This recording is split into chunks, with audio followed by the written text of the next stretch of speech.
的根据我们 Studio Bar 的这个导大袖的纸样来制作一件导大袖。这里是所有的纸样我已经拼好了，这是主体大身的纸样，然后这一片是礼金的纸样，这一片是辅助来画这个开经线的纸样。这是不用这个辅助画的纸样是不用点彩布的，只是描一个形状。那这是领圈的纸样，这是立领的纸样，这是根据这个小的这个纸样来画出领圈。纸样是很简单的，待会儿在剪裁的时候呢，要注意一下那个纸样上面有写，这个是表布向上还是里部向上？表面向上，布料的表面向上还是里面向上？因为这个因为用平裁法来制作导大襟的话，正面和那个表布的正面和里面都是有很那个严格的要求的。然后的话，还有我选的是这个重磅的比较厚的这个雪纺。我有块顺的一块布料它呢幅宽不够，那么我在做的时候呢，我会就是要截掉，就会要接上，要做一段接绣，那么在袖口这个地方要做一段接绣，到时候就是根据我布料最宽的幅度，在这个纸上决定了它的宽度之后，我会把袖口不能覆盖的那部分剪下来，然后再和我剩余的布料再来做一个拼接。这个是在制作平裁旗袍的时候，平裁的衣服的时候，很经常容易也遇到的情况就是布料的幅宽不够，所以大家可以看到很多其实比较长，稍微袖长一点的这种平裁的这个旗袍导大袖它都有做接绣的。这个也是没有办法，因为以前它那个布料一般幅面都做不到现在很多机器工业下生产的布料，它的幅宽那么宽而且就算是现在你很多丝绸的面料幅宽也不尽然都是很宽的，所以特别是如果你要买一些日本来的那种面料的话，它的幅宽就更窄，经常很多定位花什么的，它大概也都90厘米的幅宽，那就更是不够了最多就是把大身给包进去，那整个其他部分都是要做接绣，甚至是连侧缝有一部分都是要做到要接上去才可以来做的。所以我就按照这样来做了，大家看了也就学。那么我要采用的工艺就是很常见的，也很常见的这个单滚边所以说在处理衣领的时候呢，做单滚边，那么就是领圈外沿这是领底，这是领圈上面部分领圈外沿这块缝缝全部要去除。OK， 其他的好，现在我们来就是先把布料给它先拼起来。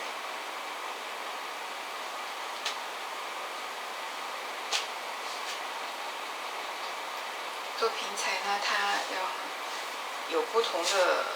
其实有两个流派啦。一个流派是把下面这里是底边，把下面的布往上提来做的这个大襟开襟这个地方的重叠量。那还有一个流派呢，是把从上面就是肩颈直线这块通袖这一块往下面这样子拉。那我做的呢是从底边往上拉的。好，我们面料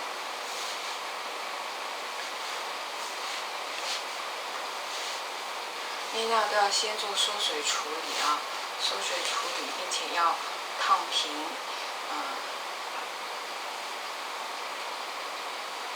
烫平整。这块现在这个地方是面料的正面向上，那么拉住外缘，好，把正面折在里边，好，折在里边。那么这条折线呢，就是它的前中心线和后中心线，因为它是前后片是连在一起剪的。那么然后把这个位置定好了，中心线定好了，对折一定要对齐啊，布的边缘对齐，不要有任何的拉伸。然后用熨斗把这个中线给熨得平整的，把它熨平，不要有任何拉伸，也不要有任何的龟波在里面，在现阶段。然后熨平了之后呢，在布料的中点正中间的这个点，然后再把这个布料这边2层给它折过来，那这样子就是4层了，对吧？上面这样子就是4层了，叠成了4层，但是中间这是连在一起的，这个折线连在一起的啊。其实上面这2片就是前片，下面这2片就是后片了啊。大家知道这个概念是怎么样的啊？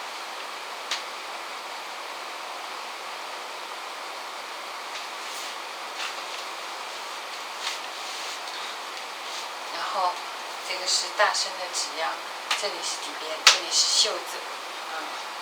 然后我有在这个直角处有写到是布料中心点，那么就是折叠之后的布料的中心点跟它对齐，那么前中后中心线对齐，对得齐的，不要有任何的拉伸啊！注意在这个任何时候都不要有拉伸，布料一定要平整。OK， 然后这个地方，因为我这块是一块用剩下的料，那么我这里是不平的。那你如果是实际的料的话，如果还是不够这个长度呢，那你就沿着这个实际的料这边，照道理来说应该是齐整的，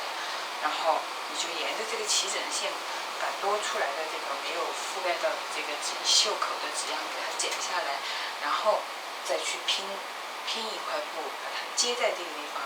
待会儿做袖的时候再接上去，就是做袖的时候你再去剪这块把它接上去。好，我们现在这边布料折叠好了，然后我们把它对齐了。现在根据我的布料，它只能做这么快，我要先把这块布料先修剪一下。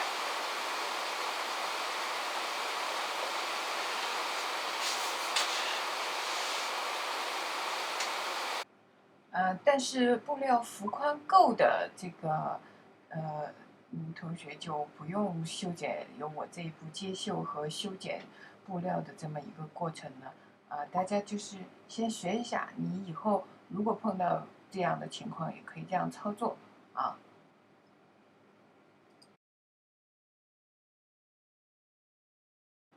这个线条画好了之后呢，我们就连着下面的这个纸样，连着多余要裁掉的布料一起剪，一起把它剪下来，这样子这个就保证是在同一个位置上面，不会多一点少一点。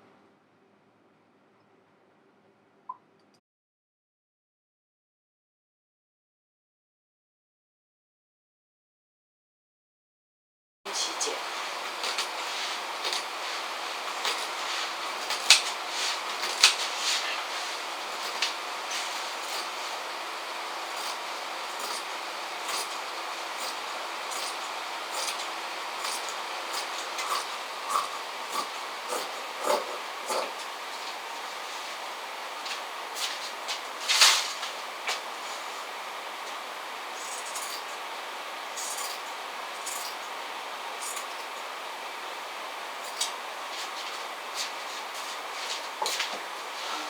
这一块袖口的纸样呢，就是需要我们去接袖的。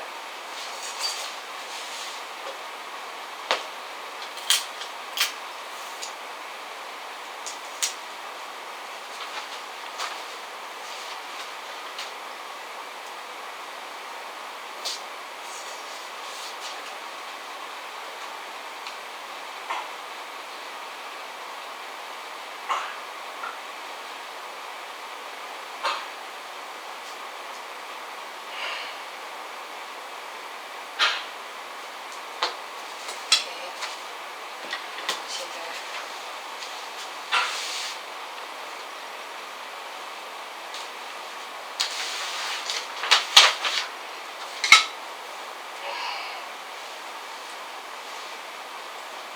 正式要起来，先把布料整理平整啊。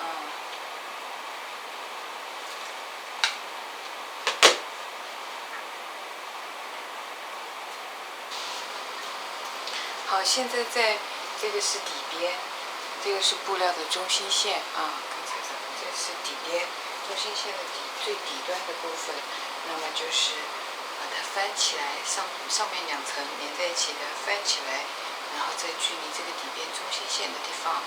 的1.5厘米的地方，1.5厘米的地方量好啊。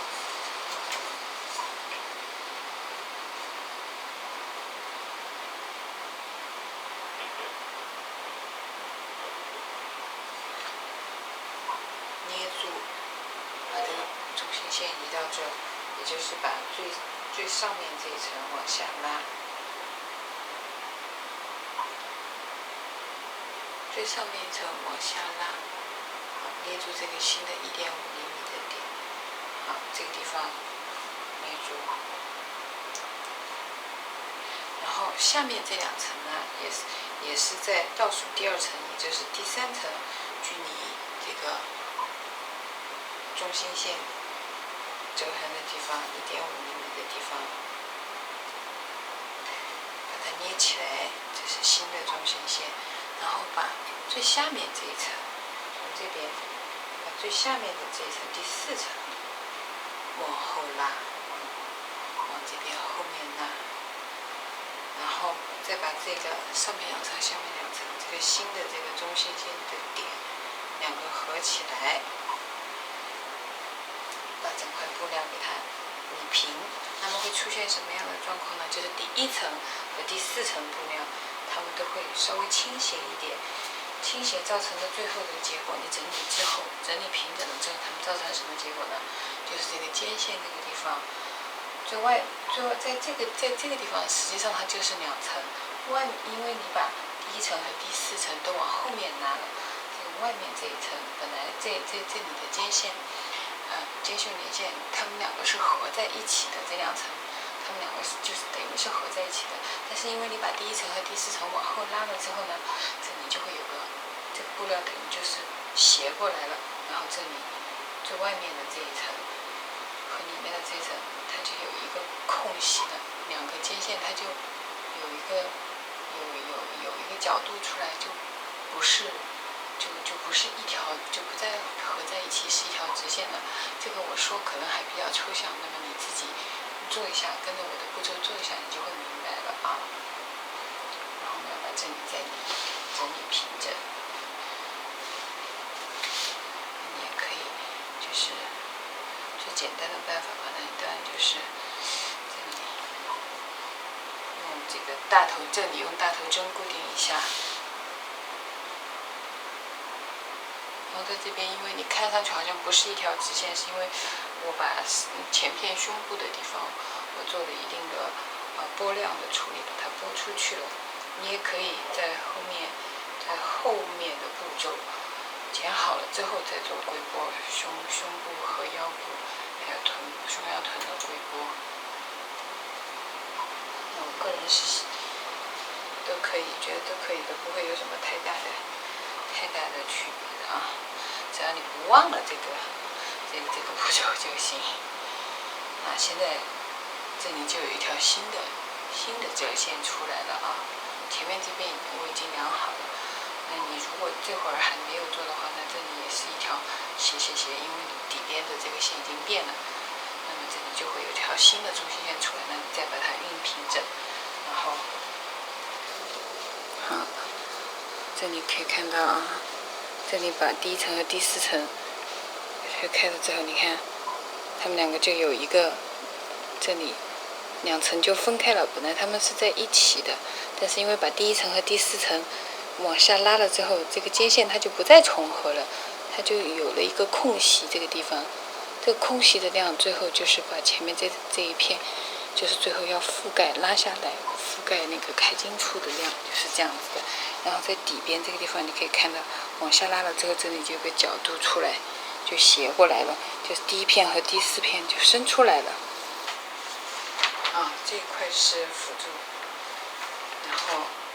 这个地方也是对齐前中线也是对齐前中线，这里多出来的量不要管它，对齐前中线。OK， 然后把这个线画出来。这个纸样主要作用就是让你来蒙这条线的。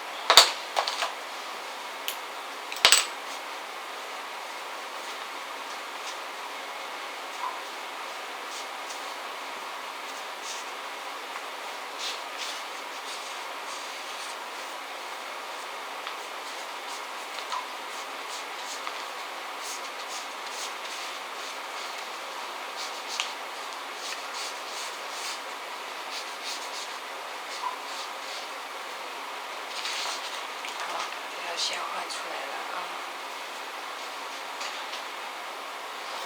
然后再次提醒大家注意看这个领圈上面的字就是这个是实际的，这个划出来的是实际的你的领围，但是你要加上缝缝的，所以说你在画好这个领围之后，你要把这个画好这个线再向内推0.7到1厘米这个我们这边的立领流的缝缝是1厘米，所以往内推1厘米进去，那个才是你要剪的。你如果直接按照这个剪的话，那这个领圈就会做大了，因为你要留以1厘米的缝缝量出来千万不要忘了。所以现在这根线画好了，那我们就只剪第一层，这里一共是4层，只剪第一层，从外一直剪到这个前中心线，剪到前中心线之后，向上一直剪到这个布料的正中心点这里。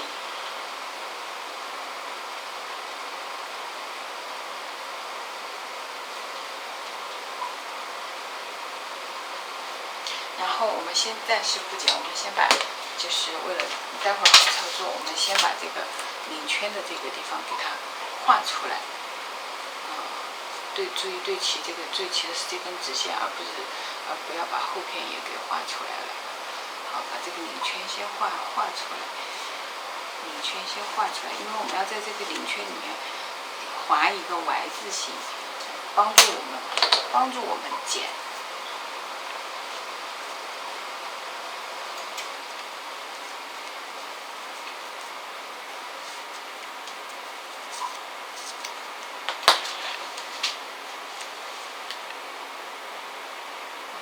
前2层稍微拉一下把这个领圈画好，对吧？前领和后领全部都画上去。拉近一点看，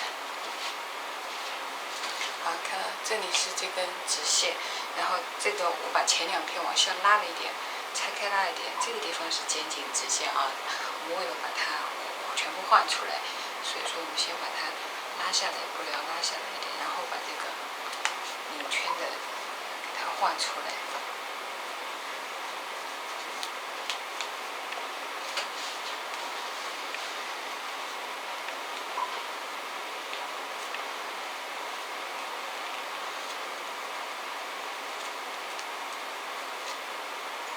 好了，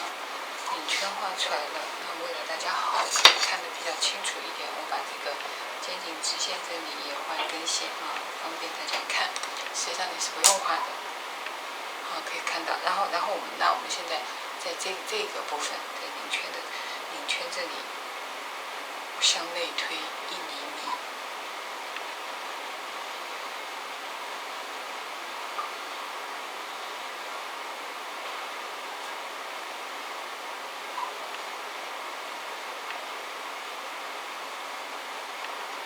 你要掌握不好那个尺寸的话，你用那个透明的打板尺比着画1厘米。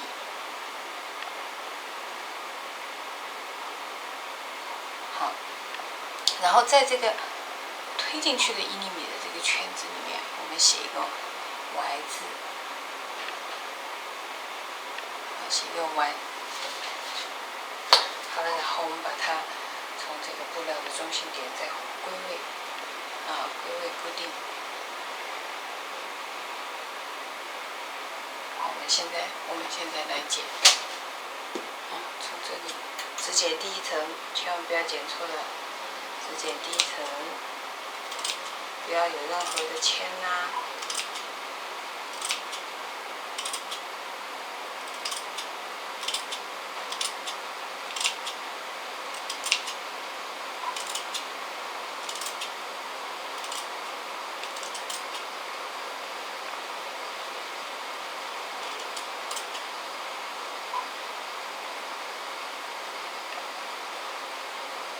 好，剪到中心线这个位置，还是在第一层，我们还是挑开第一层，然后把第一层和第二层沿着这个中心线剪开，一直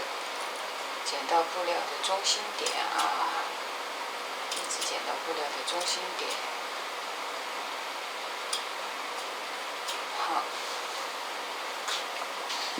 然后这个 Y 字的部分这个 Y 字的部分不是很清楚。Y 字的部分，我们是2层，第一层和第二层一起剪长的那一画，剪开，然后挑起第一层来，把短的那一画再剪 ，OK。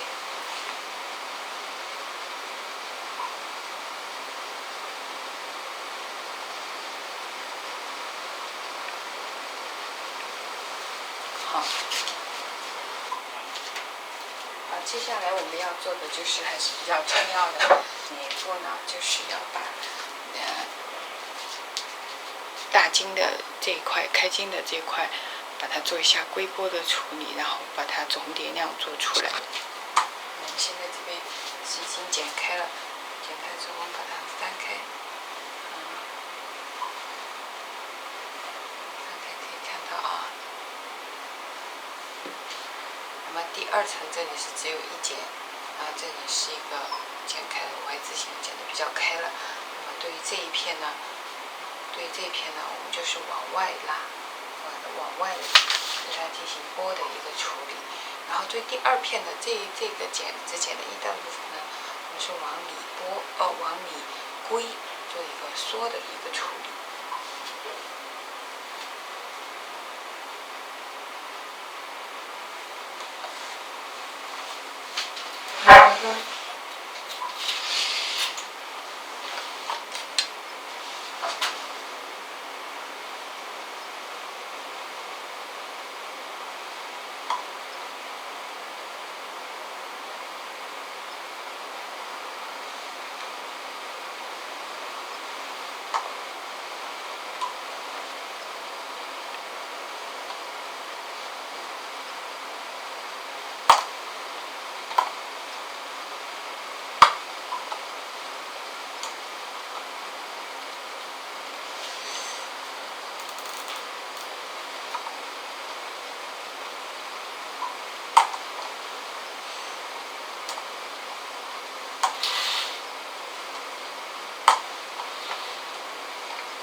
这边大筋小筋已经有重叠量盖住了啊。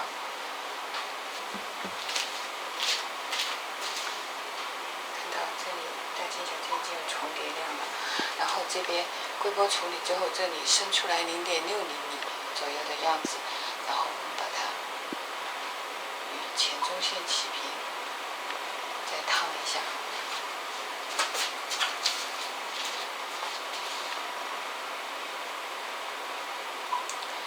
第2片的这个插口，等会儿用针固定一下重叠。好，它有重叠量了之后，我们可以看到这里有多出来的0.6厘米。我们把它翻起来，多出来的重叠量0.6厘米，我们把它翻到与前中线齐平，并且烫出这个折痕来啊。作为之后。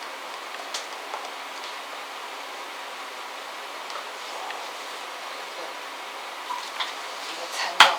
然后这边的前中线也是要往下拉0.5到2厘米，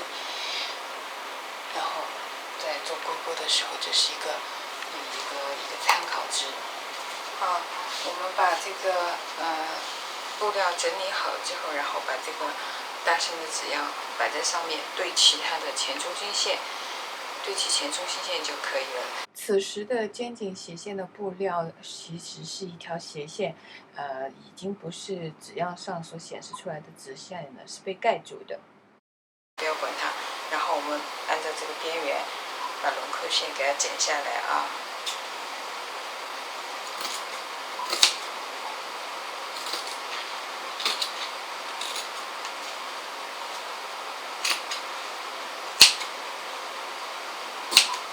刚刚忘了说的，这个地方，捏出来了之后，你还是要拿熨斗把它给熨出新的这个前中线，你要把它熨出来，不要用原来的那个。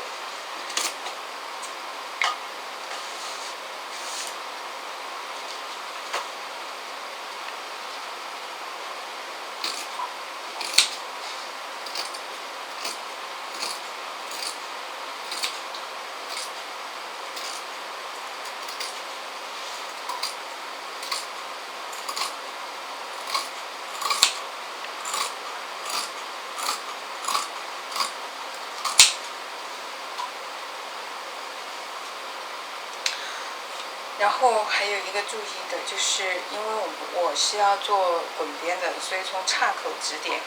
这里开始，下面的这个缝缝我都是要去除的，缝缝我要去除的，因为做滚边的单滚的原因啊，这边的缝缝我要去除的，大家该打的剪口都打好。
下一步就是在已经这个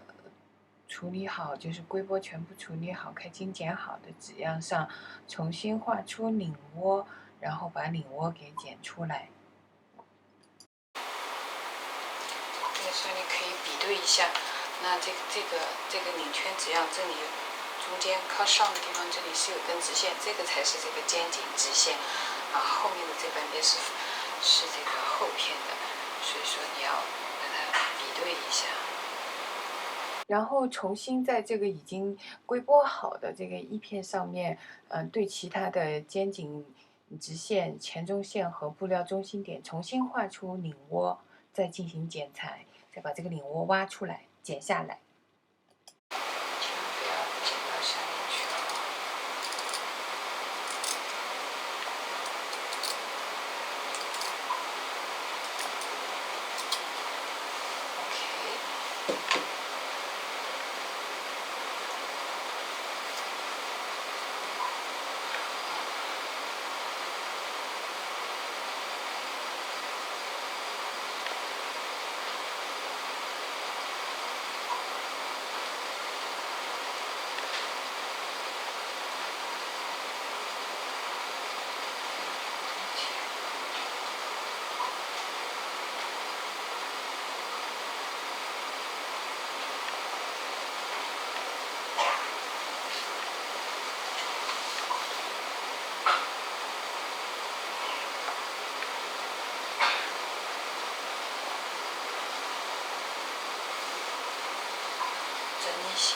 肩线这里整理平整。好，接下来我们这边剪好之后，我们要把这个布片给它翻开，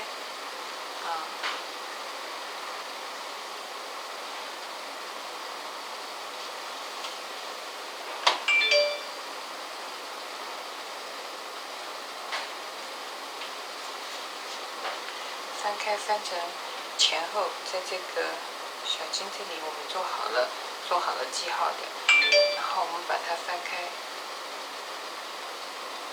好，我们现在把它翻到那个布料的正面。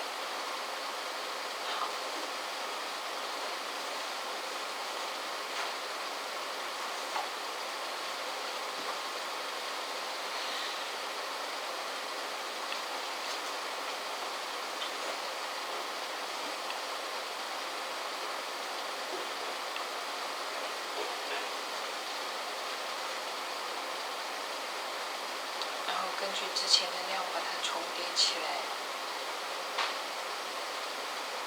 你如果就是不能确定的话，你在反面来做这个，做这个，就是从布料的反面，因为你刚才有画线啊什么的，你都知道的。就是摆给你看一下啊。然后把这个重合的大筋的地方，把它给用梳缝固定，然后把这个领圈。一圈的这个不是留出来1厘米，我们是留了1厘米的缝缝吗？把这个1厘米的这个原来的往实际的领圈线也用这个梳缝把它就是缝出那个痕迹出来。好的，缝还是从反面缝，这个是正面。好，我们现在把刚才已经剪好的这个裁片，反面向上把它平铺开，那在开筋的这个地方，就是这个开筋的这个地方，我们用珠针把它固定。在领圈这里，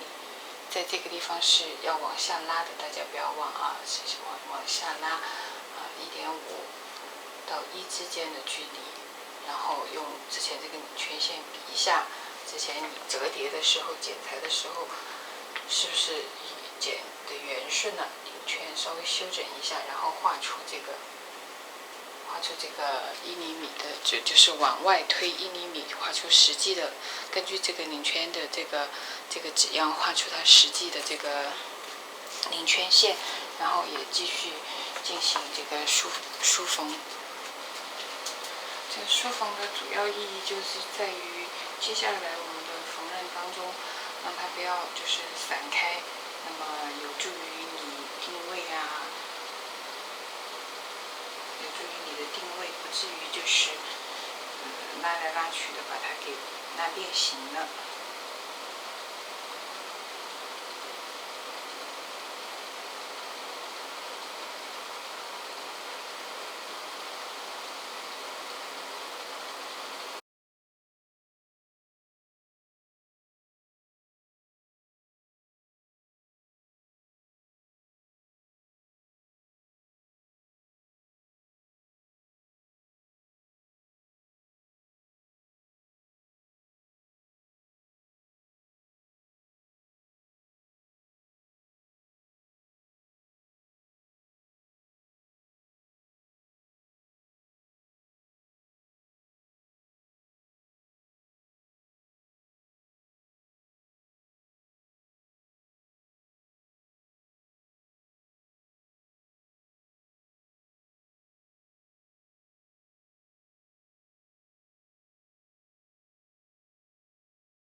白线线机就是书缝的，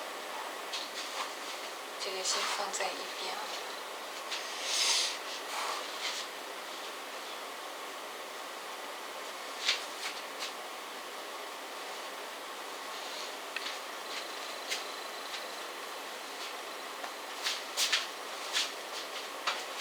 好，我们现在来剪裁这个我们之前需要接绣的部分。需要接绣的部分一样也是要折叠的，大家不要忘记啊。它也是就是顶上要保证它是折叠起来的。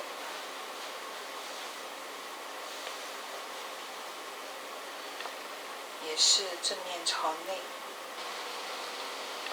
是这个纱项要跟之前大身的是保持一致的啊。在这个方向上是直纱项。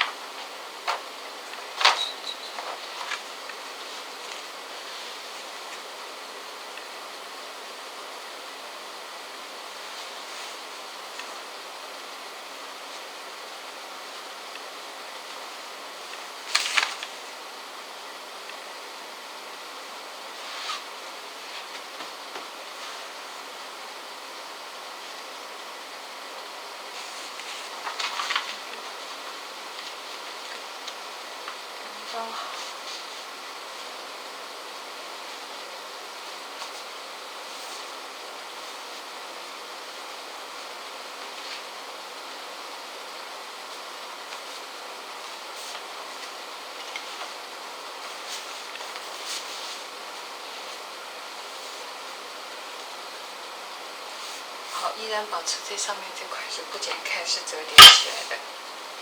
千万不要剪错了。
到都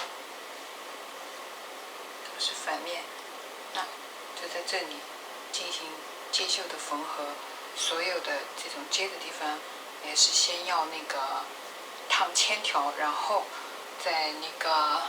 包缝之后，然后再进行缝合。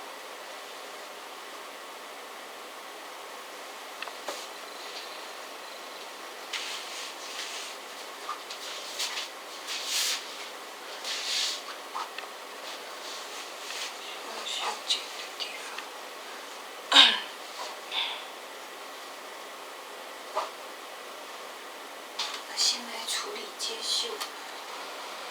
铅条最好选择有纺，这个有纺的铅条啊。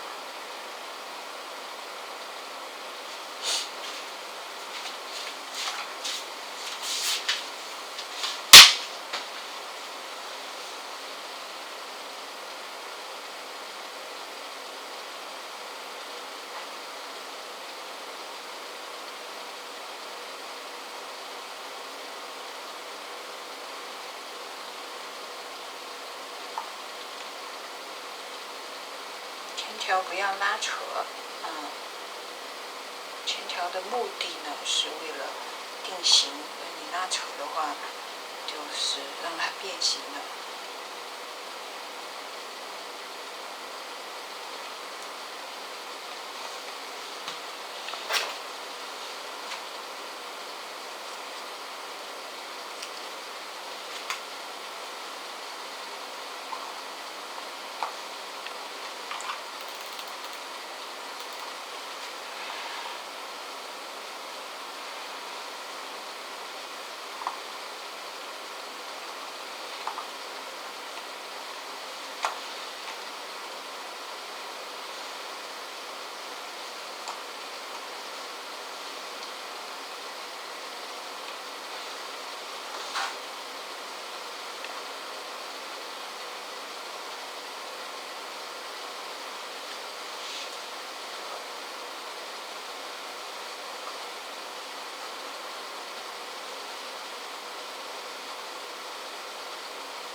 现在对这2条边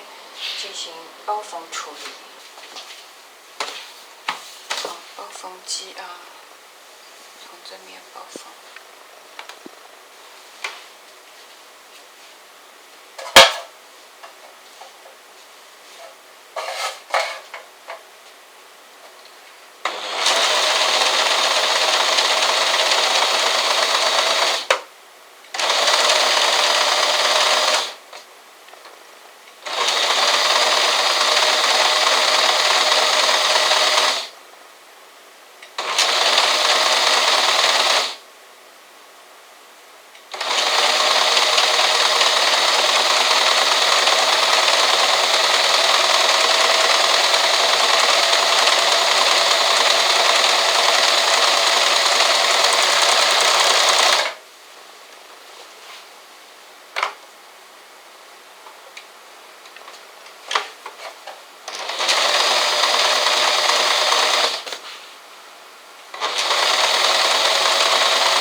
如果你没有包缝机的话，一般家用那个电脑的那个，就是现在一般的缝纫机都有那个包缝的针剂，用包缝的针剂处理。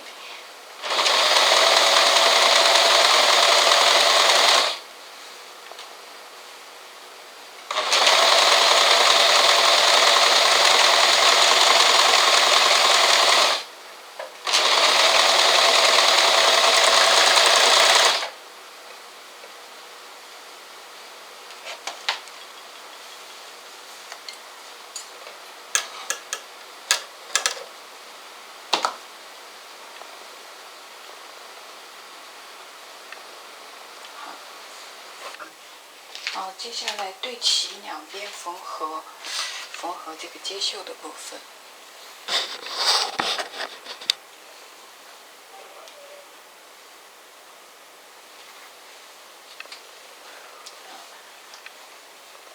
反面正面相对，从反面缝合。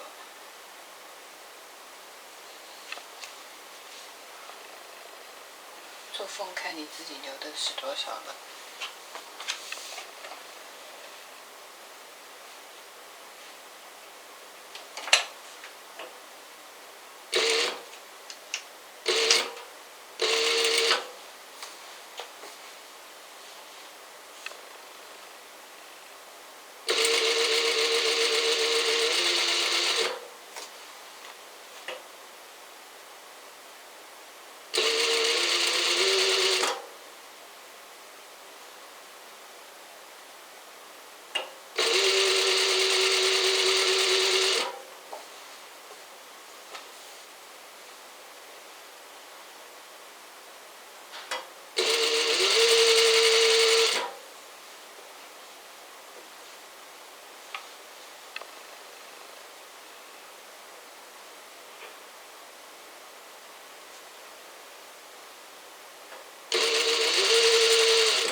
好，然后把这边分缝摊开，把这边从反面分缝摊开，那么这个接绣这一块就接上去了。另外一边的袖子做同样的处理。好，接下来我们在这个直的纱上来剪裁这个衣领的领片和小笔襟。那个衣领的领片呢，大家在纸样上可以看到，我是四周全部都留了这个缝缝的。但是因为我要做滚边，所以说我把这个这里是领围，那我把上面这个3边的缝缝要全部修剪掉。修剪掉了之后，然后剪2片，正面向上剪2片那个领片出来。剪好这个领片之后呢，然后再把底边的缝缝去掉，根据这个径样领片的径样，再去剪树枝衬。我个人比较喜欢用稍微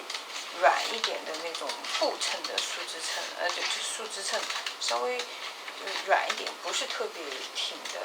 这样穿着感觉脖子会更舒服一点了。但是你如果也特别喜欢那个挺刮的那个效果的话，你就可以选那个更挺一点的那种硬的那种树枝衬。好，剪2片，然后这边是直的纱项，那么领片要在这个方向上剪啊，不能这样，不要这样剪，这样剪2片，然后这个小襟也是在竖着的这个直的纱项上剪1片，只要正面向上，那个面料也是正面向上剪裁1片就可以了。领片的剪裁一定要非常非常精准啊，歪歪斜斜的，就是非常非常不好的，所以我就不大建议你们就是对于难处理的面料的时候，碰到难处理的面料，你们不要就是偷懒2片叠在一起剪，就是一片归一片的剪，画好轮廓形状。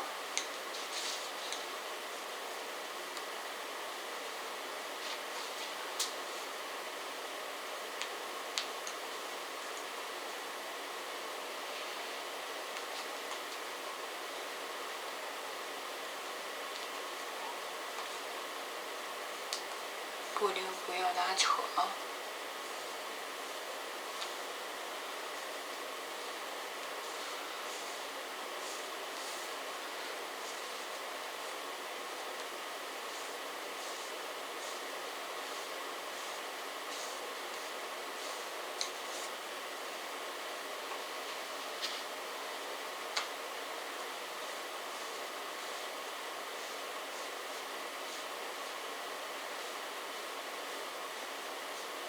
我们做的是单旗袍，所以那个表领和里领我用的都是同样的表布。也就是说我做的是单的嘛，单的倒带袖。你如果做有衬里的话，你可以，里领的话，底领你可以用那个里衬的那个料子来做。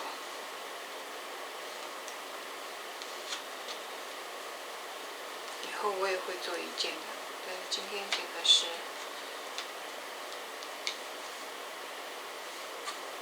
然后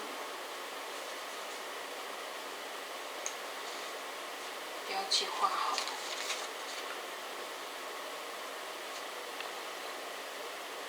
对位的标记雕画好。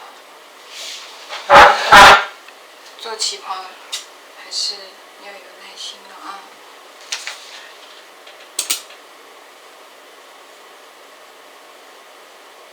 着急，慢慢来。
片，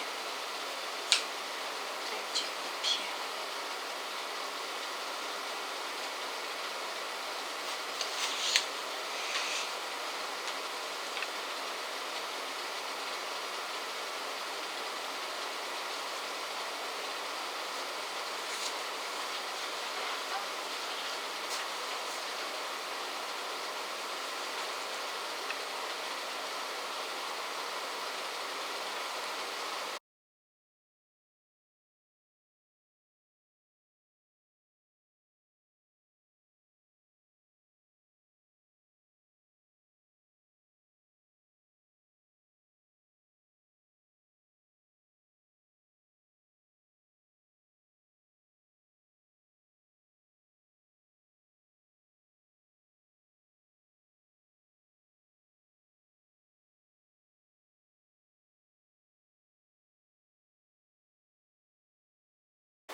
这个地方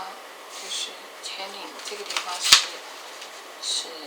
前中线，所以说这里是竖直的上下。剪的时候注意保持上下是直的。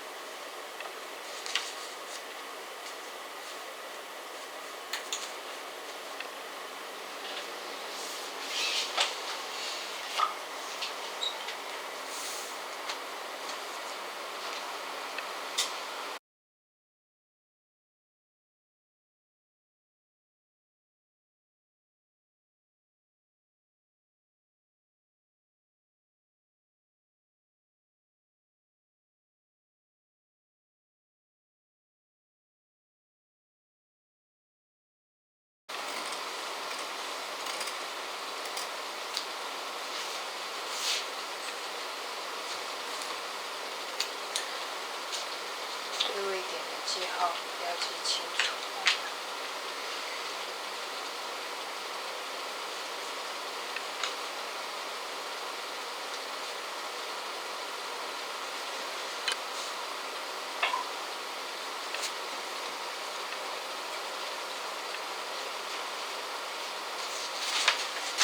好，接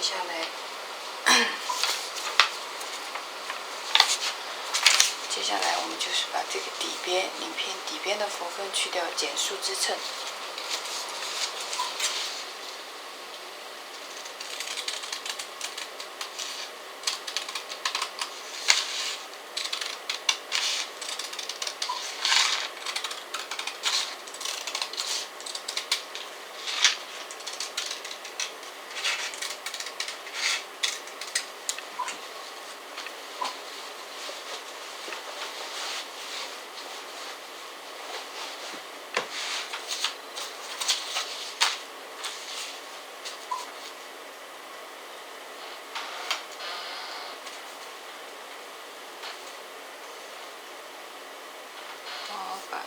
还是把形状画下来，然后把它剪下来。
接下来我们就把这个树脂层敷在领面的内侧，领面的内侧。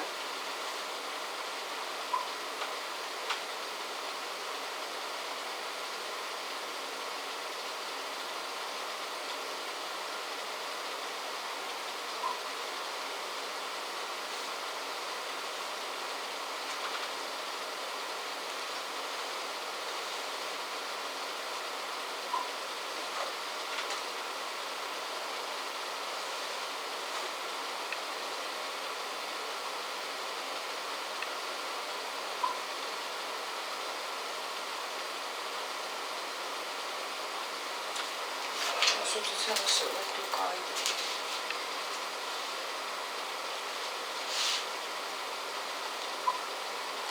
压烫。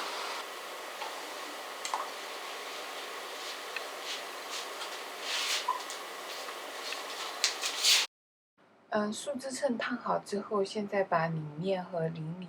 全部都收在一边，先暂时放起来。好，现在我们这个要来做包边条了，做斜料。斜料的话，一定是45度角的这个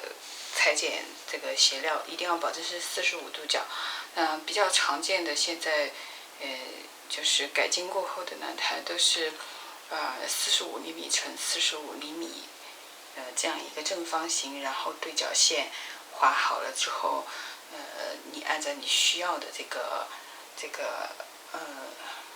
滚边条的这个宽度，画好平行线，把它剪裁下来之后，再给它缝合成一条长的。那我现在先需要的是做这个领围的，这个叫托领的这一圈，就是领圈的这一圈，所以我要有一定的龟波，因为要把它拨得来跟有一定的弧度，这样子不会扯起来。它是上在这个衣身的领圈这个部位的来固定，保证这个领型。所以我先裁好了协调之后，这些协调裁好了之后呢，先放在一边，先放在一边。我们现在处理这个。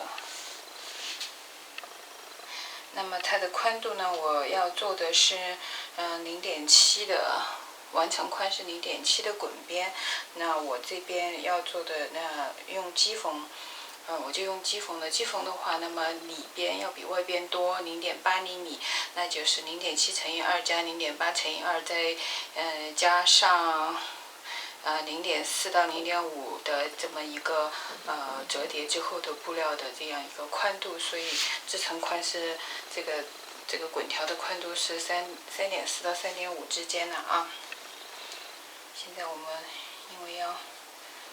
把它包住领部，是一个弧度很大的圈，所以我们先要把这个领圈做一下一个龟波的处理，领圈的这个滚边条。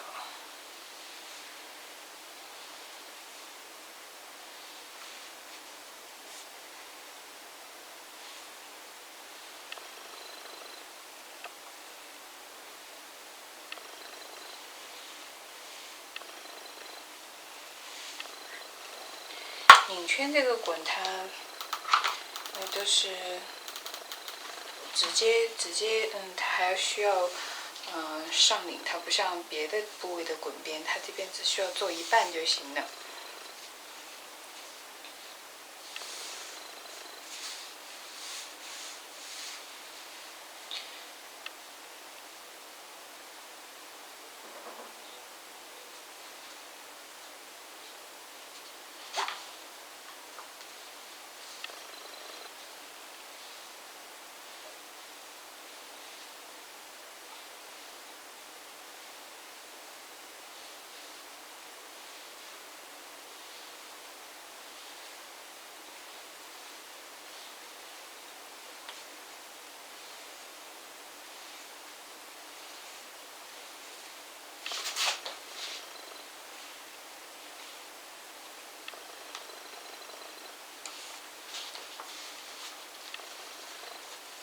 烫我们还是把两边都烫出来，然后剪掉一多的一条，因因为拧圈的这个它其实并没有把边包起来，只是从外边看像是包起来了。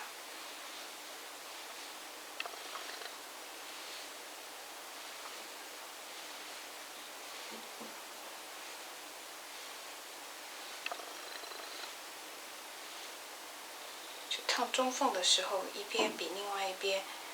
再多个0.2到0.3厘米，这样就可以了。多的那一边烫好了之后是在靠里边的。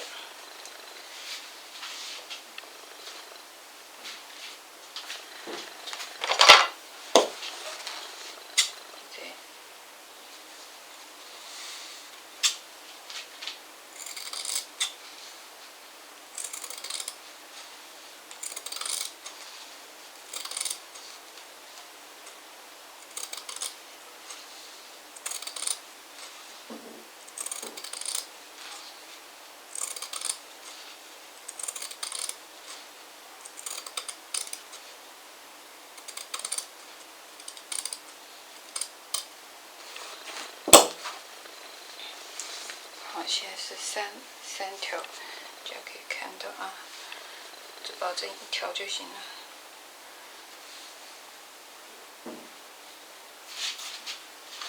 再把它晕一下，定一下型。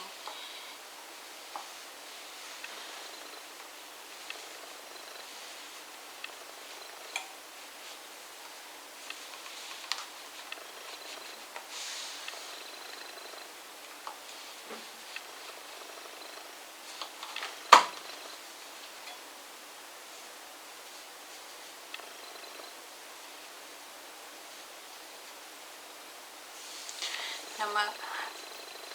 左边朝外啊，然后我们要把它烫成一个，就是龟波成一个跟领圈一样的一个弧形，以免它在缝纫的过程当中有任何的褶皱产生。对，就是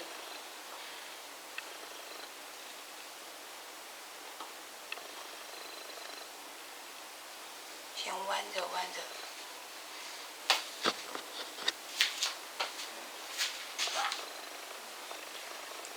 尽量一点一点的把它烫，就是有这个起伏的地方，你把它弯着幅度，这个有起伏的地方压烫下去，因为经纬之间是有一定的空间的，但是不要压出那个褶皱来了，有褶皱就是不对了啊，有褶皱你就要回去重新烫。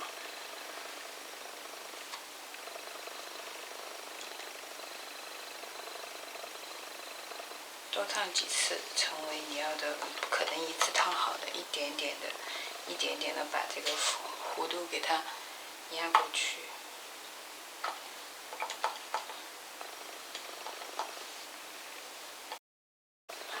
已经有一定的弧度了，但是这个弧度现在显然还是不够的。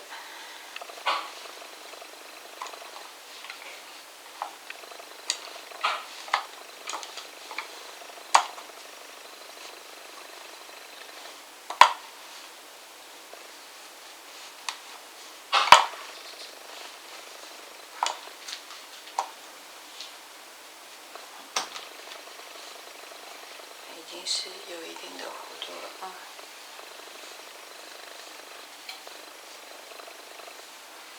现在放平的话，大概就是这么一个弧度，现在还不够。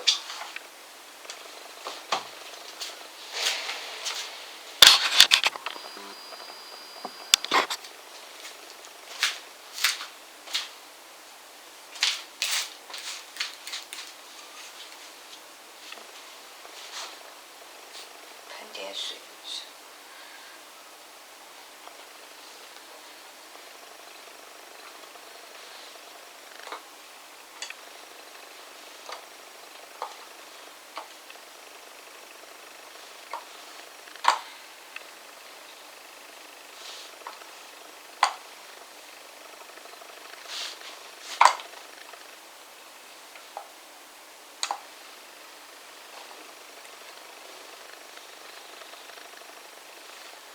那些有起伏的地方把它压下去，但是压的这个量呢，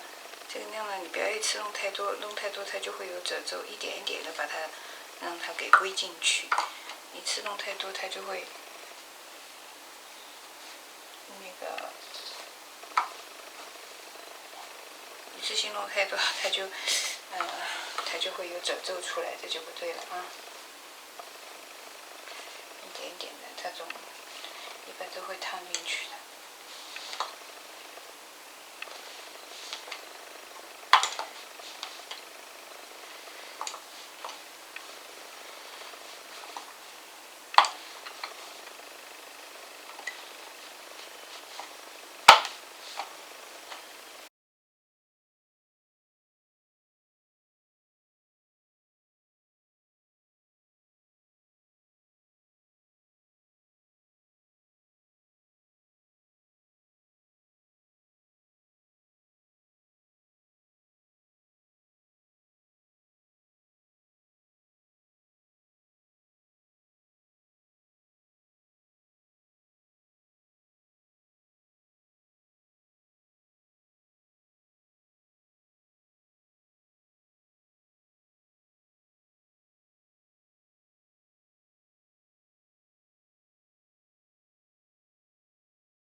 好，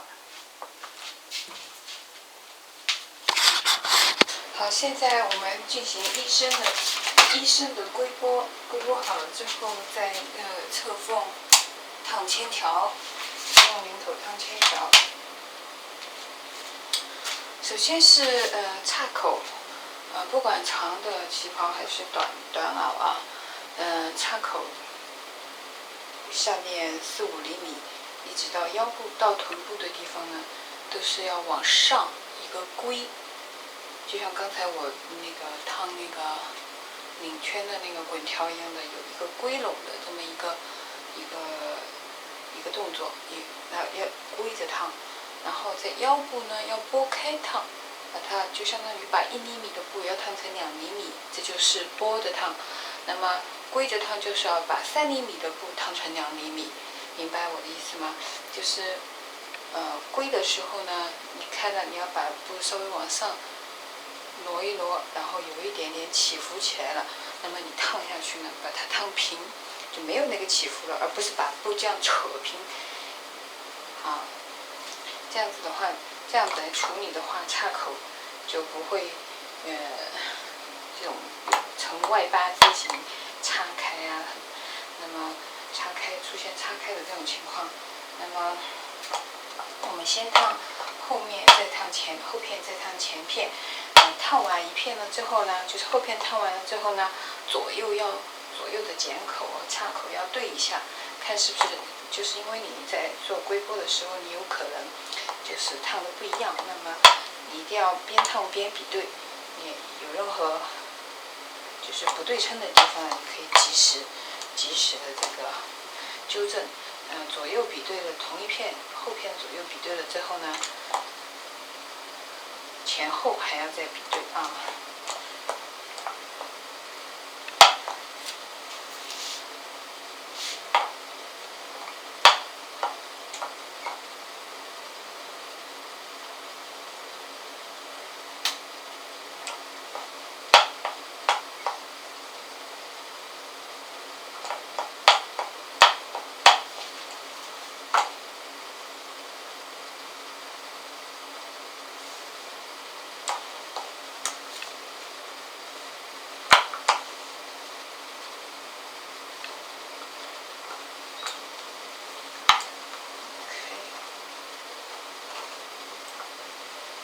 岔口的地方一定是从下往上烫啊，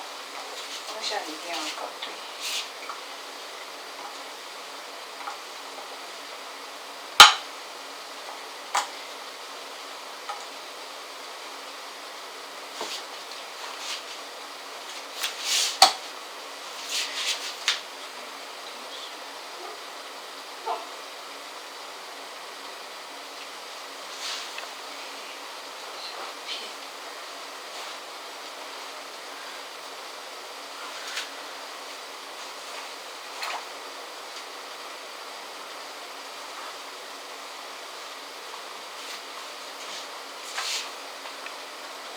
岔口从下往上，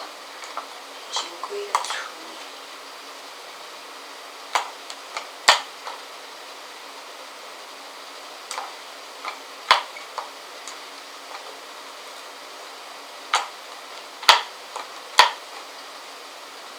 不能烫出两痕来。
之前胸部的地方往外，胸部的地方往外拨烫，从反面啊，烫开拨开，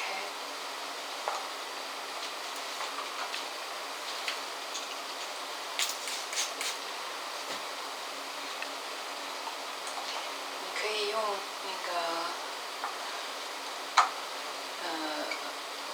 划粉在这个前片反面的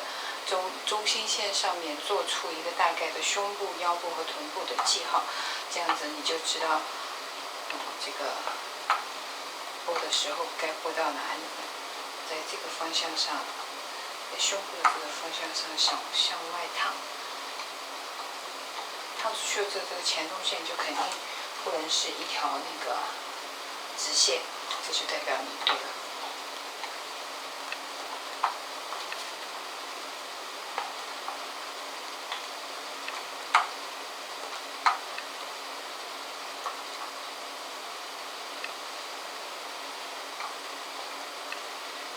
腰部一般是胸部出1厘米，腰部归1厘米进来。这个1厘米这个只是一个大概的量，你要是量身定制的话，归多少进去，你还要看个人的体型的。特别是你用我的模板、用我的纸样来做的话，毕竟是一个标准纸样嘛，你只能选近似于你的身体尺寸的。那么多出来或者是少了的量，你都可以通过规波的处理来达到造型的目的，就是让这个纸样做出来的东西，它更是贴合你自己的身体尺寸的。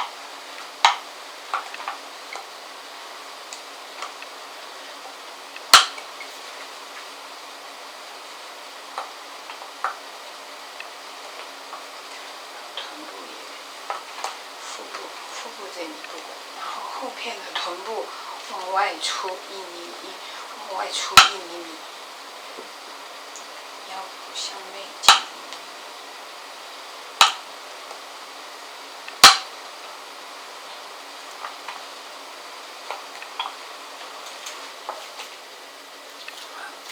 再近一点过来，现在这个前中线已经不是一条直线了，而是一个曲线，通过胸往外拨烫1厘米出来，在折叠的情况下，然后腰向内进1厘米，这边腹部稍微有一点斜，或者往里到下，在腹部的地方稍微往里面再收一点。然后腰部处理也是，后片的处理也是一样，后片处理是腰也是进1厘米，然后臀向外出1厘米。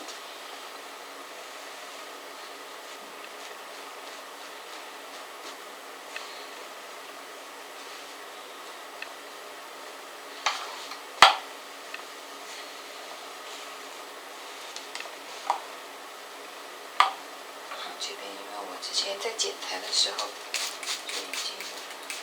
处理了一下，腰向内进1厘米。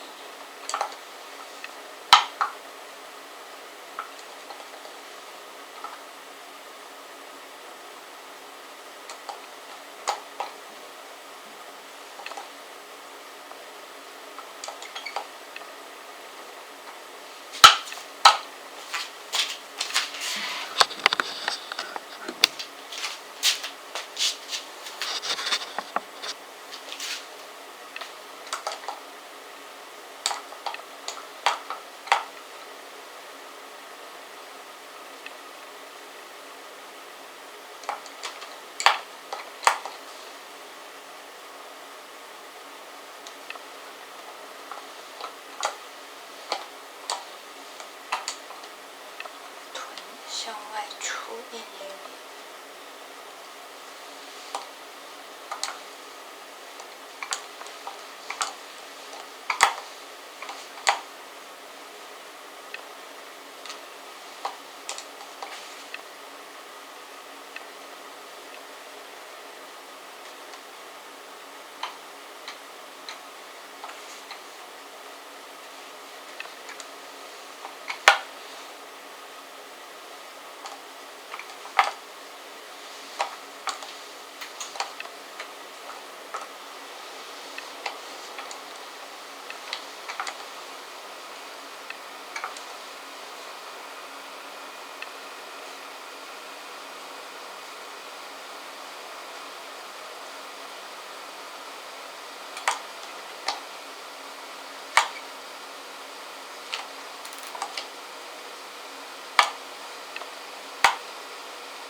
也是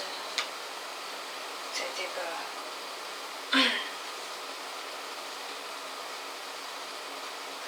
烫车缝线条啊，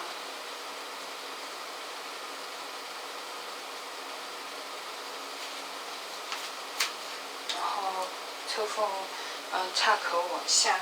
3到4厘米的地方。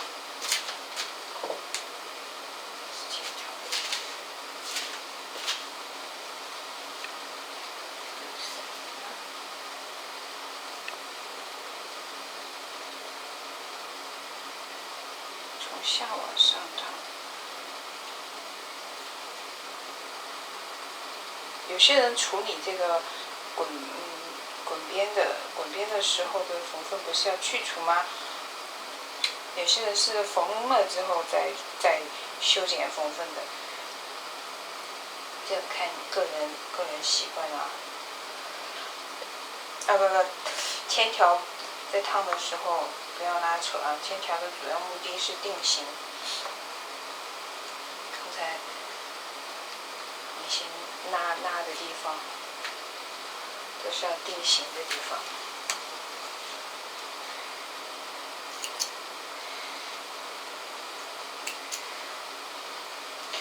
所以铅条不要拉扯，在做的时候。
去它的室温度高点，那到时候我们半天掉下来了。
这里拆开一点，待会儿要把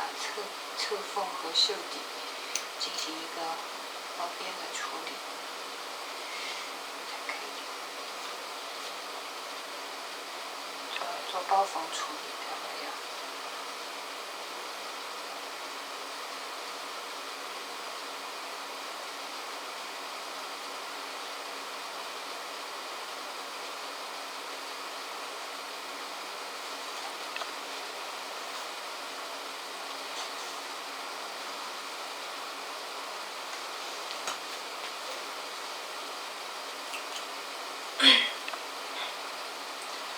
好了，下面我们就要，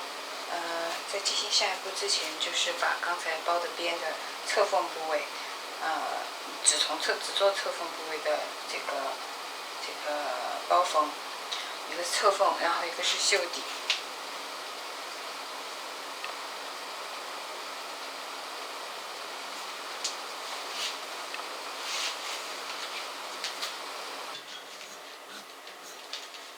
好，我们现在已经把这个边袖底的还有侧缝的这个包缝已经做好了。这里是领口，那我们把刚才已经就是烫好的这个领圈的这个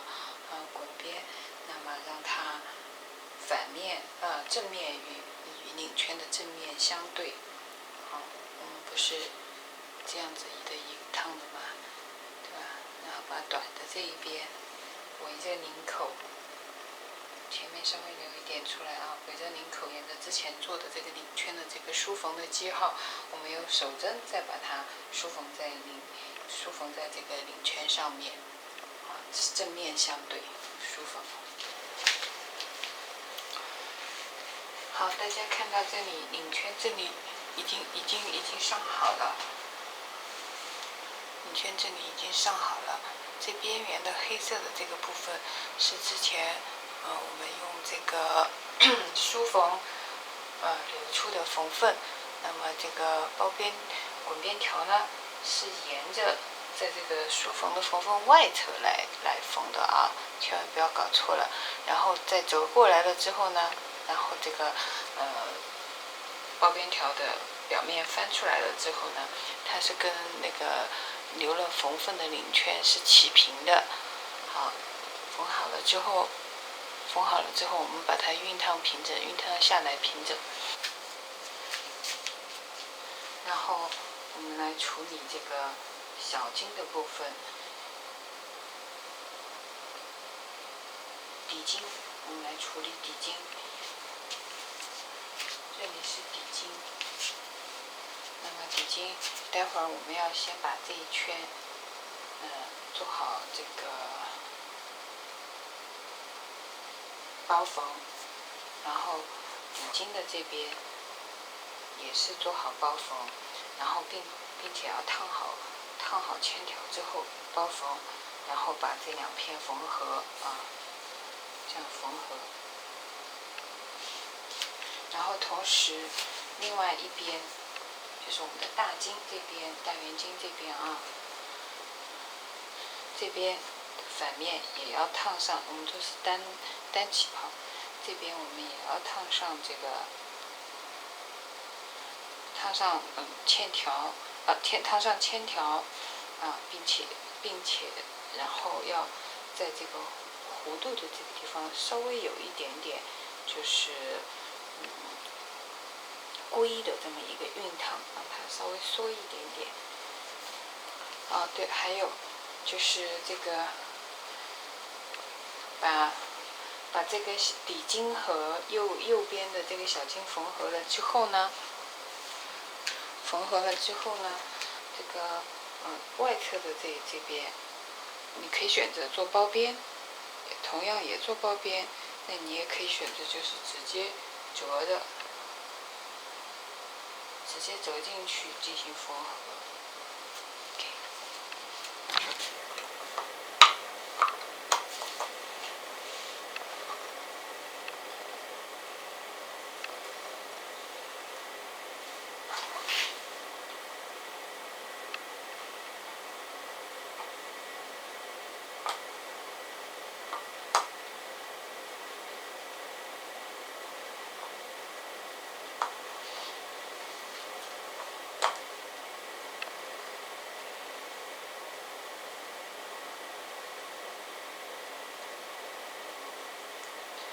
烫铅条的时候，在有弧度的地方，弧度比较大的地方啊，为了避免铅条它有这个铅丑的这个，就是烫不平，铅条一定是要烫平的啊。那么你就需要那个在有弧度的地方要打剪口，这样可以把它拉过来。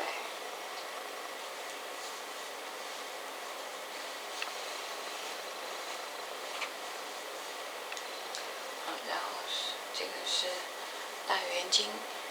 大圆筋这里一定要就是也要梳烫一下，要归一下，在长度上面要稍微归一下，就是特别是在靠近腋下的这个地方。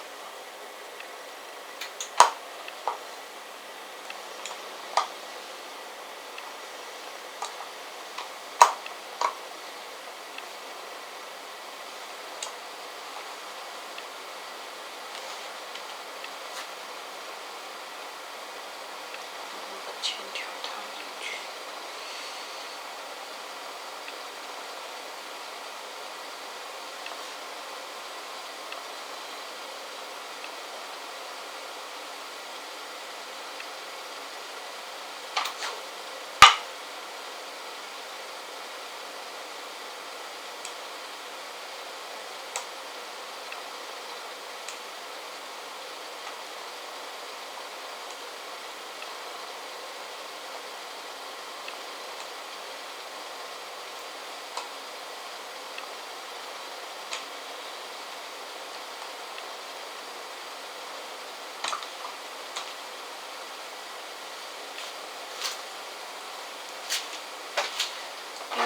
领口已经加厚了，做了那个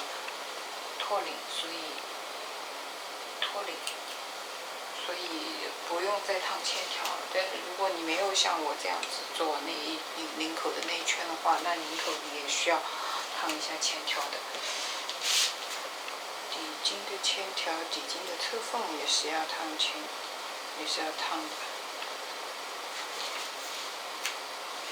底筋有一部分是在侧缝上面。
底筋侧缝的这边也要进行一下梳烫，刚才忘了。底筋的侧缝这边相应的部位也要稍微梳一下，但是因为这边不长，是做的小袄，那么只有一点点。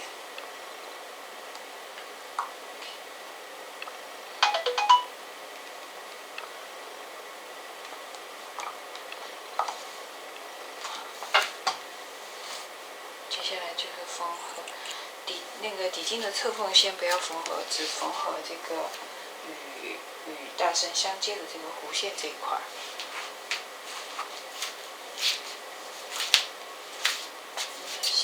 先去做包缝，然后缝合。好，底筋已经缝合上去了，然后并且把它并烫平整。然后这边先不要缝合，侧缝不要缝合。我们在裁剪的时候，这里其实是有留缝缝的，就是这个底筋的这里是有留缝缝的。然后我们这边不是剪的时候是伸出去了0.6厘米吗？那这个0.6厘米，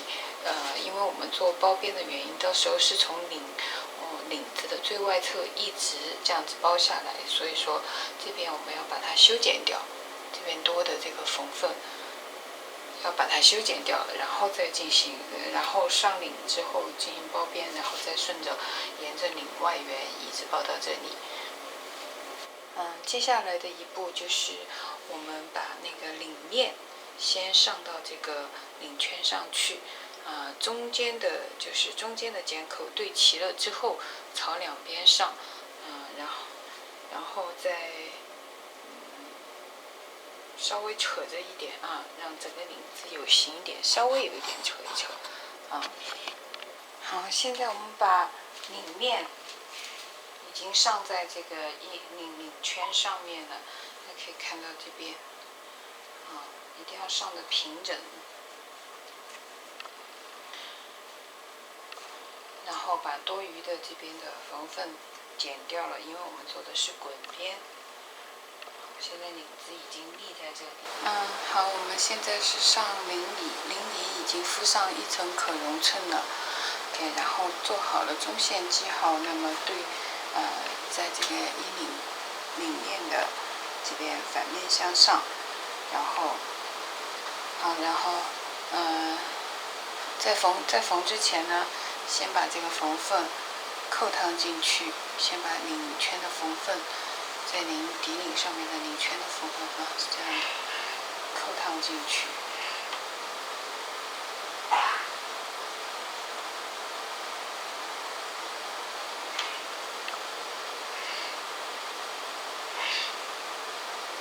扣烫进去之后，然后把这个领面对齐，外领边缘梳缝。梳缝之后按照之前的这个领面扣烫进去的这个缝缝，然后把领圈用长针缝把它给缝在这个固定在这个领圈上面了。如果你是用机缝的话，那就要先把这个对齐了之后，然后把这个领圈机缝一圈机缝上去，然后把三角针把这个缝缝给固定，往上固定在这个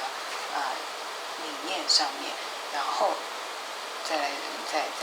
把这个梳缝一圈，把两个领面和领底梳缝在一起。但是如果这样做的话，你就一定就是特别要注意，你在这个整个领面和领里是要对非常准的，不然的话就很有可能出现拉扯的情况。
中点先对齐，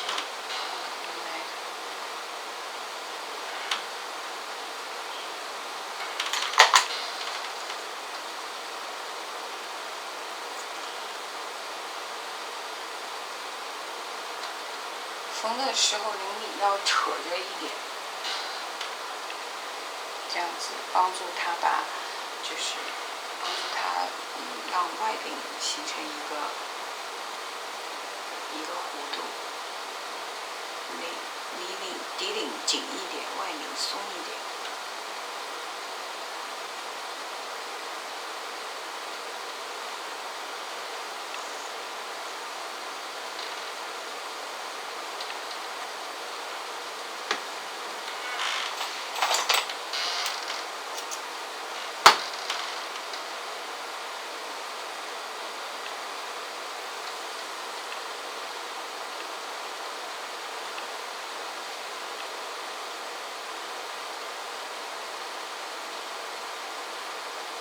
先盖住这个之前的机缝就行了。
0.3，大概每针长0.3，最多0.3啊。针脚均匀，用力均匀。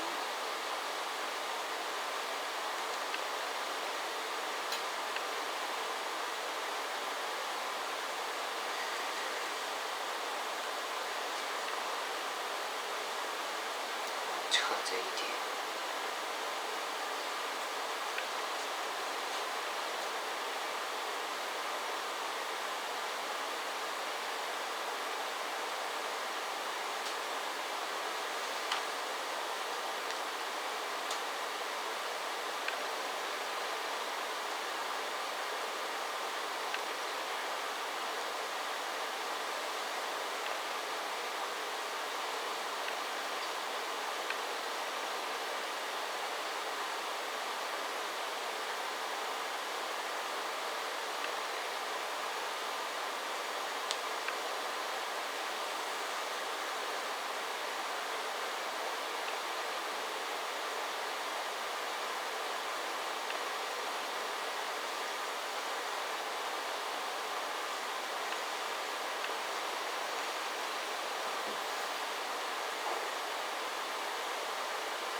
扯一扯，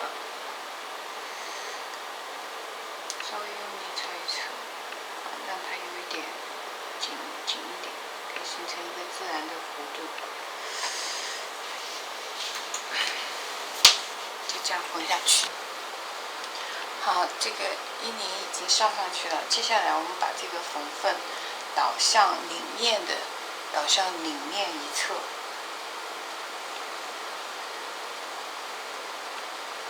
然后用三角针把它给缝上，就是固定在领面上的，不要把那个针挑一根线就行了，挑在那个树枝衬上面，不要挑到领面上去，影响美观了。三角针怎么缝的？这个不用，这个是基础的三角针，我待会儿我在那个视频上放一张图来吧。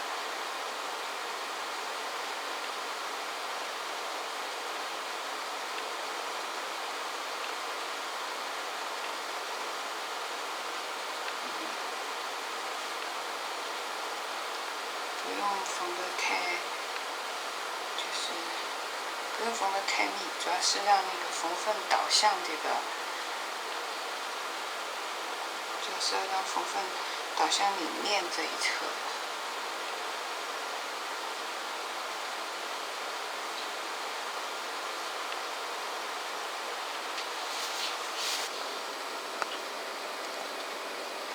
三角针。OK， 好，这个缝缝已经向领面部分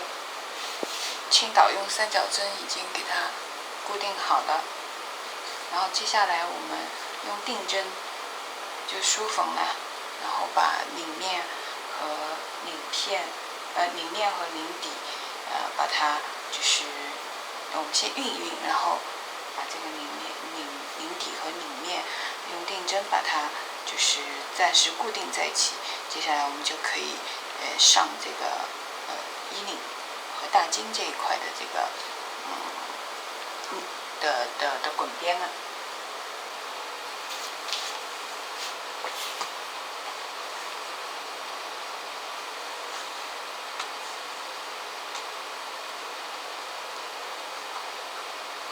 先把这个刚才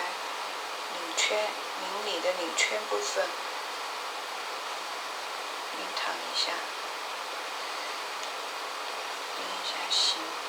从中间往外拉着。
滚条已经全部给它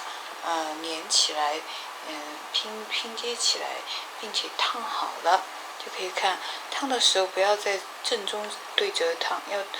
一边要比另外一边多出0.2厘米的样子。0.1厘米是作为布料的厚度，再多0.1厘米是你背面的包边之后，作为一个吃量，不要让那个线迹露出来。好，现在我们就是沿着这个，可以看一下啊，这边已经梳缝好了领片，那么就是沿着这个从右侧的小襟的这个地方一直包着，沿着立领的外缘一直包到整个从大襟一直包下来，到整个这个右侧的叉口，一直包到这边。因为我们这个右侧的这边，右侧的前片右侧这个叉口以上的部分的缝缝，也是要去掉。对的，也是要去掉的啊，因为我们做的是全开，所以说要去掉这一块。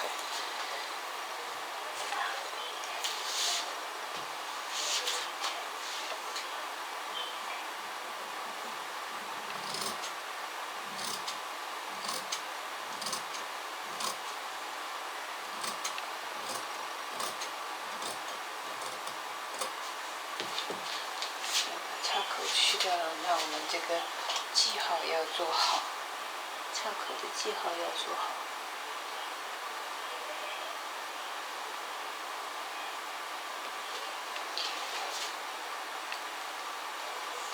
好，现在我们去包边。那么它就是从前片这个领圈一直包，要包到前片的左侧的叉口为止了。它是整个一个就这样包起来。那么就是包边的时候呢，是我们不是一边长一边短吗？一边宽一点，一边窄一点，把窄的这边，布料的用滚边条的这个正面与领片的正面相对进行车缝。我这边要做的车缝边是0.7厘米的车缝边，那我就沿着布边0.7厘米这样子走过去。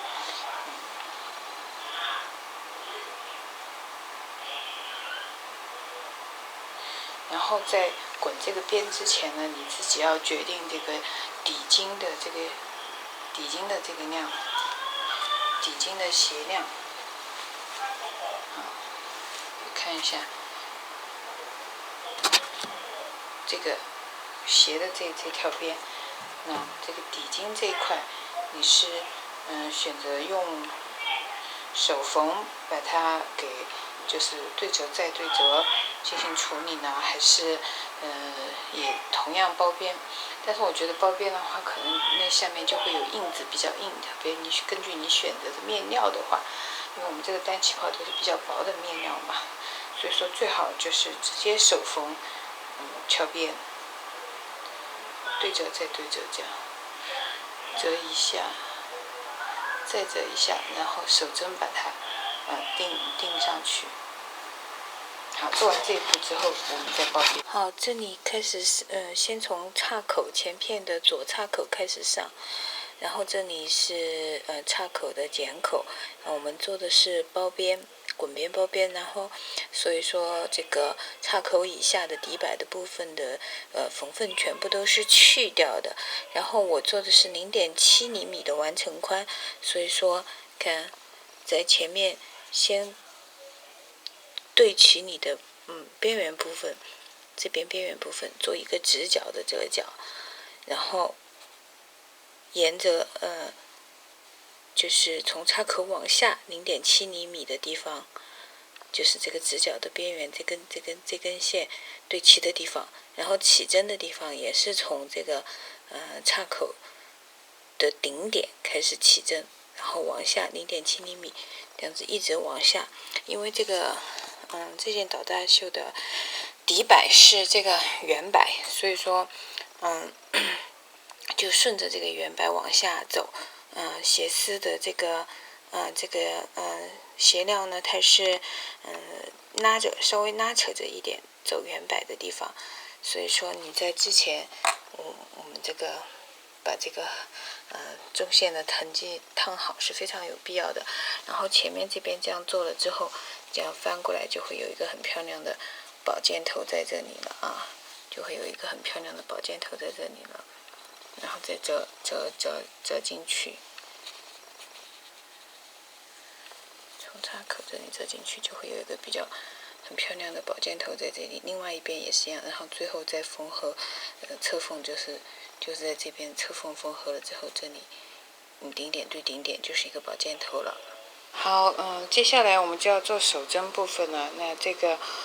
先做前片，包括衣领的这个滚边在内。这个做完了，后面的就是一样的了啊。可以看清楚，这个是右前筋的地方，小筋底筋的地方，然后顺着沿着领圈，这样子一路过来。然后折角的地方的处理，可以看一下啊，折角的地方，就这里是那个大筋，这边是大筋，然后这边是侧缝，折角的地方。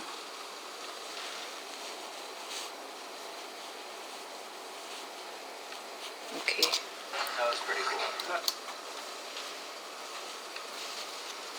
然后底边 ，OK， 在有弧度的地方，到时候要打一下剪口，然后现在就是用手针把它在内侧，用手把它这样折过来，再折一道，然后盖住缝线，然后用长针缝把它固定在内侧，然后这面就是一个包边了啊。这样，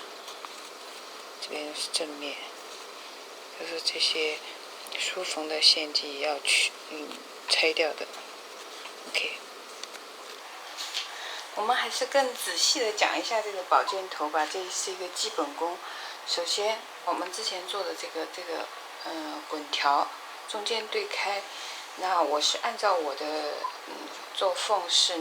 就是我要做0.7的完成。完成宽度，就是滚条的完成宽度，我做0.7，所以我是0.7乘以2加上0.8乘以2，然后再加上0.3到0.2之间的这么一个折，因为一共要折1、2、3，要折有3个折痕。其中有一个折痕还是有2片布在一起的，所以说加的是0.3，最后的完成宽度是我自己的这个的完成宽度是3.5厘米，也就是我自己算出来的这个滚条的宽度应该要3.5厘米。如果我要做0.7的这个宽度的这个完成宽的话，滚条完成宽的话，这个你们可以自己算的，单滚条你折几折，你表面你要留多少折，总归有折痕的地方加0.1厘米就行了。然后保剑头是一个现在比较常处理的，就是在做岔口的地方的一个装饰性的行为。那么因为我这边不是0.7厘米吗？我已经就是算好了，这个滚条宽度一定之前就要先算好，然后往上你比如说你滚条宽3.5厘米啊，然后你看这里是岔口，上面都是有缝缝的啊，要侧缝。那么在岔口的地方多往上去3.5厘米至少，因为你要做一个什么动作呢？你要做一个直角的折角，在这里与岔口的这个线齐平，直角的折角，往一伸中就是往前中线或者是后中线，就是往布料中间的方向折过去。那折过去了之后，你看这里就有个折角，然后折角的尖与这个岔口要往下挪，挪多少呢？挪你的完成宽是多少？比如说我现在的完成宽是0.7厘米，我就要距离这个叉角0.7乘以2等于1.4厘米。然后车缝是从距离叉角0.7厘米的位置，也就是刚才1.4的1/2的地方开始车缝。然后0.7厘米这样一直这样子下来。那么做好了之后，缝好了之后，你这样子翻过来，你就可以看到它的这个尖角实际上就是正好就在这个叉角起点的这个地方了。明白了啊 ？OK。翻过来的时候再翻过来，因为我不是一边是0.7，一边是0.8，为什么呢？因为我现在做示范，我做快一点的话，我就不用手缝，在后面我做漏络缝，那么我的底边多个0.1厘米，我从正面沿着我的那个缝边开始缝，就正好缝在下面的这个折过去的这个地方。好了，大家明白了啊 ？OK。接下来我就是要做后片的这个缝包边了。先看一下我前片的包边已经做好了。也可以看一下那个，这个是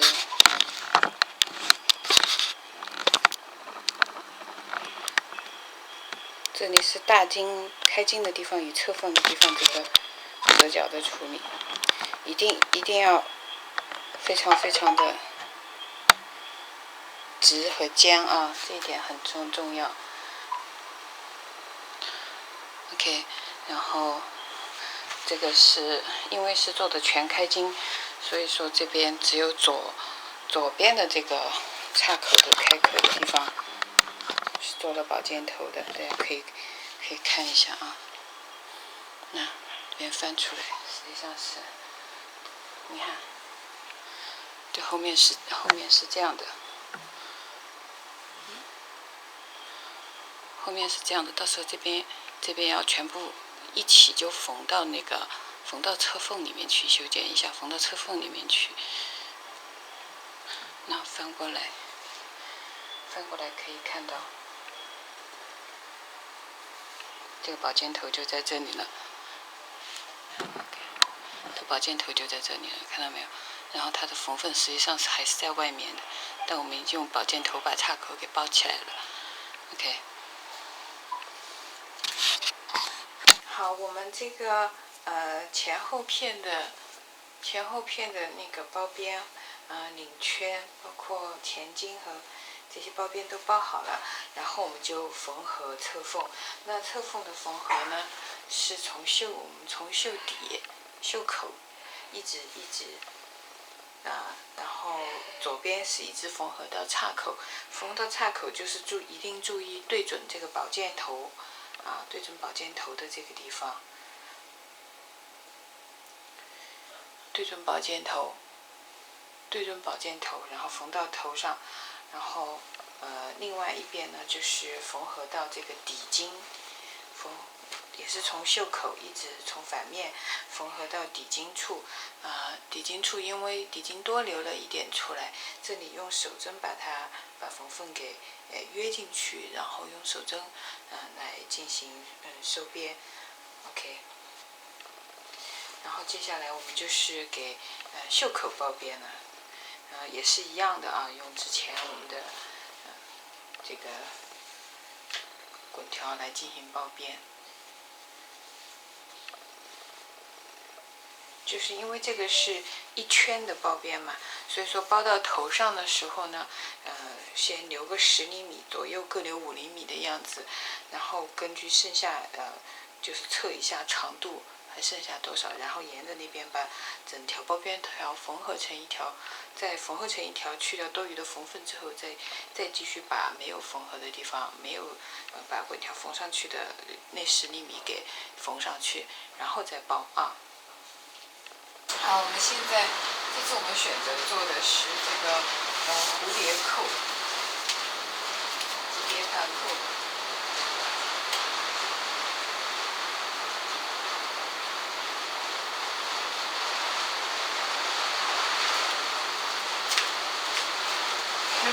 就是这个，大家可以看一下这个蝴蝶盘扣。OK， 这是一个比较常见的扣型。那么，我之前的滚条做的是3.5厘米宽的滚条，现在我把它对半剖开1.75厘米，然后复称做滚条的，就是做纽条，做纽扣盘纽的那个纽条一定要复称复称了之后呢，然后在其中一边给它烫进去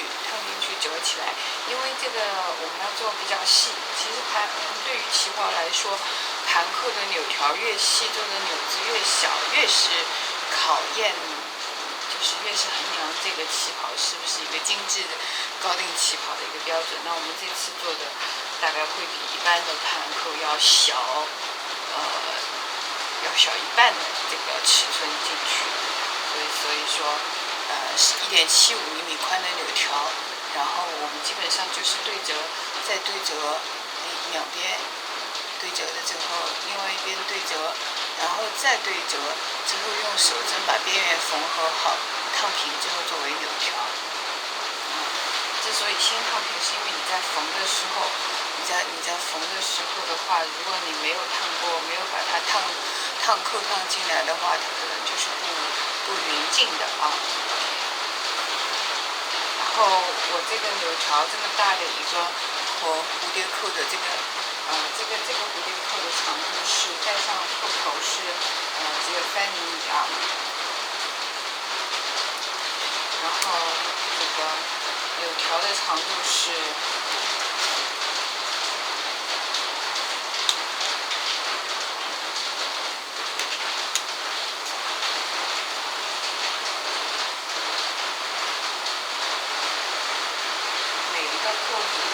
含扣头的这个纽条的长度是37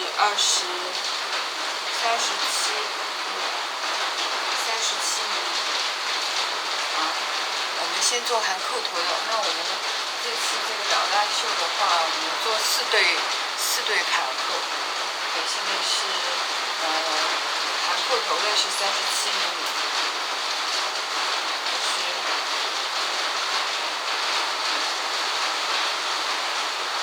扣畔那边当然就要短一些，做这个纽条。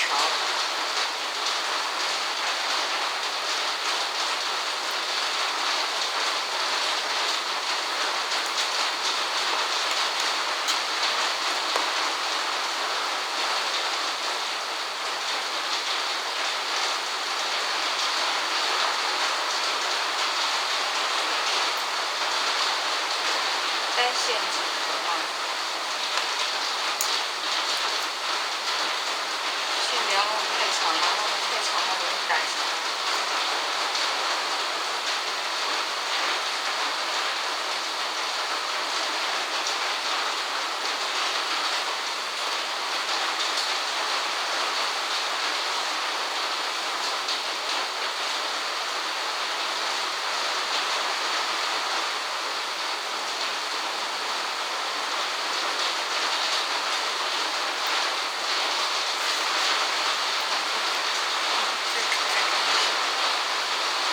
这边是扣套的，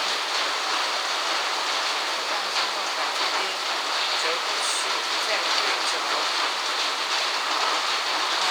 用手中把这边缝起来。注意那个距离一定要均匀，每一个针脚的距离一定要均匀。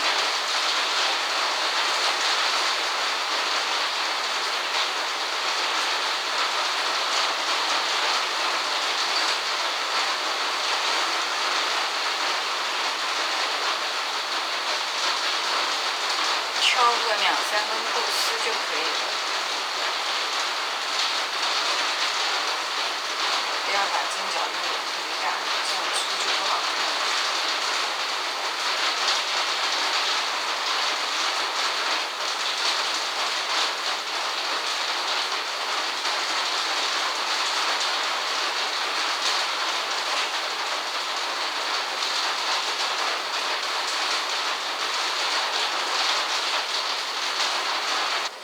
好，我们扣条已经手缝好了，然后并且熨烫平整，一定要熨烫平整。好，它的长度是36mm，然后宽度的话，至长宽的话是0.4mm的样子啊，近似于0.4mm。那我们现在来盘扣头，多处，然后大拇指 ，OK， 然后这根手握住，拉住这一根，然后压在这个上面，食指上面，然后从中间这一根给它稍微提起来一点，从后面穿过去。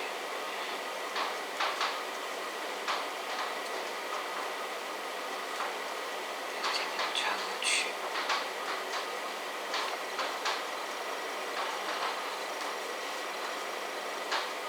穿过去，大家就可以看到，原来这里这个不要拖出来，然后这边就成了这样子的了。然后中间这里是有一个小洞的，然后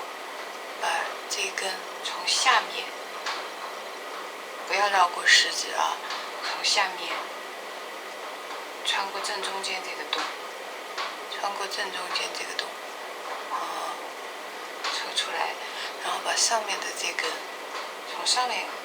绕过最外面这一圈，然后再从同样刚才这个洞中间这个洞再穿出来。好，这个扣头就好了。然后食指的这个你可以拿出来拿一个那种夹子啊或者线固定一下，让你知道这一根是到时候扣眼的地方。OK， 你熟悉嘛就可以不用做。然后同样的它的有这2根戳的线有缝线的地方，两边你把它整理的一样，都是朝同一个方向，然后就开始用镊子来整理这个扣头，把它整理成圆、紧、饱满啊，这是对扣头的基本要求啊。接下来就是慢慢的整理的这么一个过程。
了，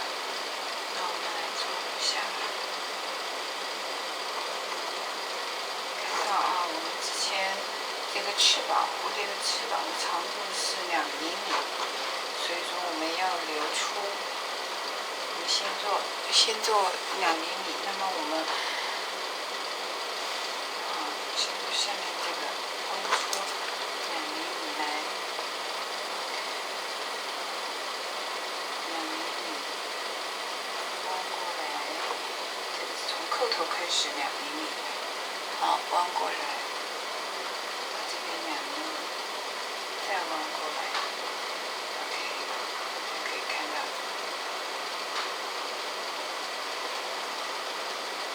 这个上面这条我们先不管它。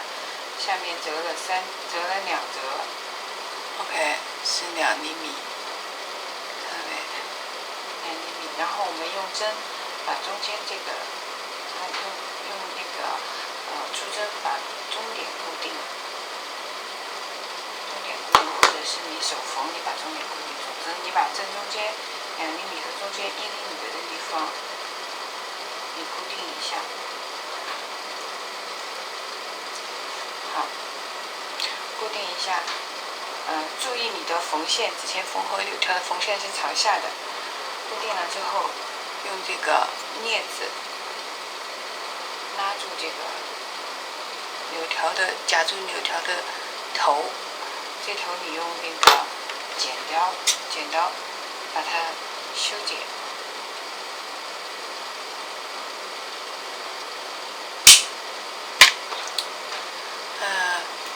修剪一个斜角出来，上面短，下面长啊，下面就是那个有缝线的那一边，然后夹住这个柳条，顺时针方向，夹住柳条，顺时针方向，把这个柳条紧紧的裹在这样裹在这个镊子的尖头上。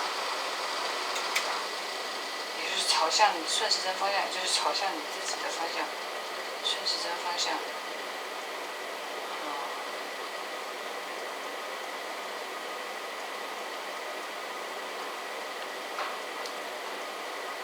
紧紧的缠，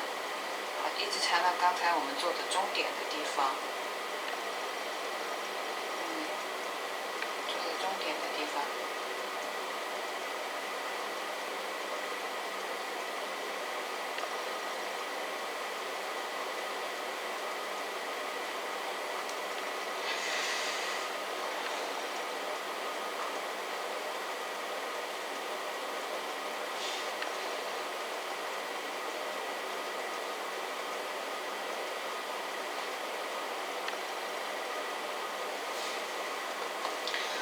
我们先把这边固定了之后，我们穿线。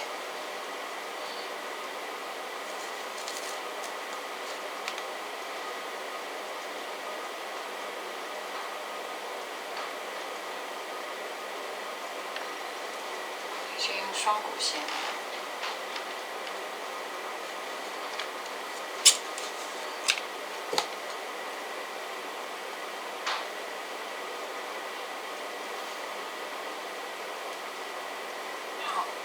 我们翻过来，从下面缝线下侧，我们把这个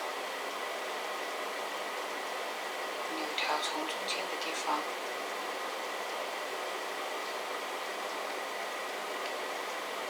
在下面，入针在柳条的中部入针，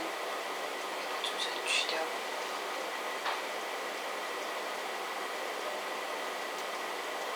先固定1针，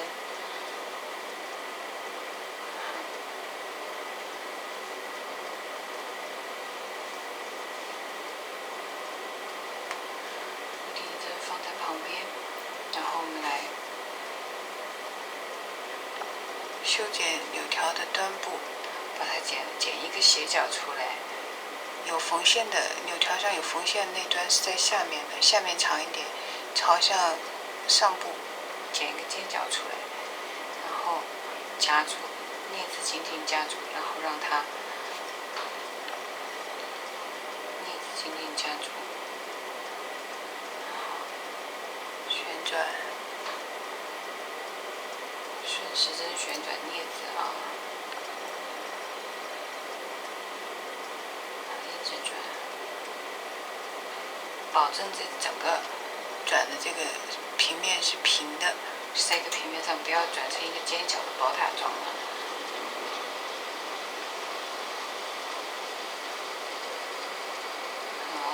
转到刚才缝线固定的终点的地方，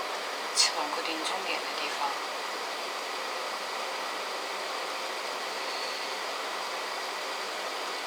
停止，然后往下抽出这个镊子，手固定拿住这个转出来的圈，然后把它翻到反面，然后从转的这个螺旋状的中心点入针。然后朝外出针的地方，在整个柳条的终点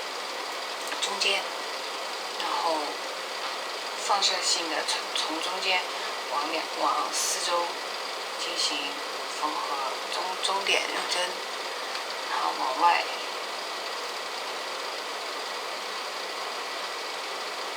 如果你根据你的面料，你面料太紧，或者你做的纽扣比较大的话，用镊子把这个针夹出来，做的时候小心一点，不要戳到自己。那个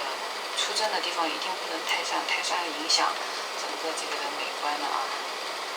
然后，并且这个小盘的这个小盘香，我叫这个圈圈叫小盘香，这是一个很常见的做盘扣的一个手法。大家看到很多盘扣里面都有这个造型叫盘香。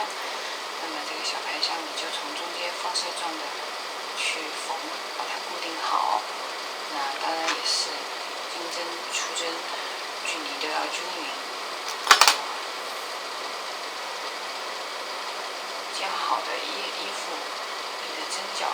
哪怕从反面看，针脚都是均匀有规律的，这才是一件好的衣服。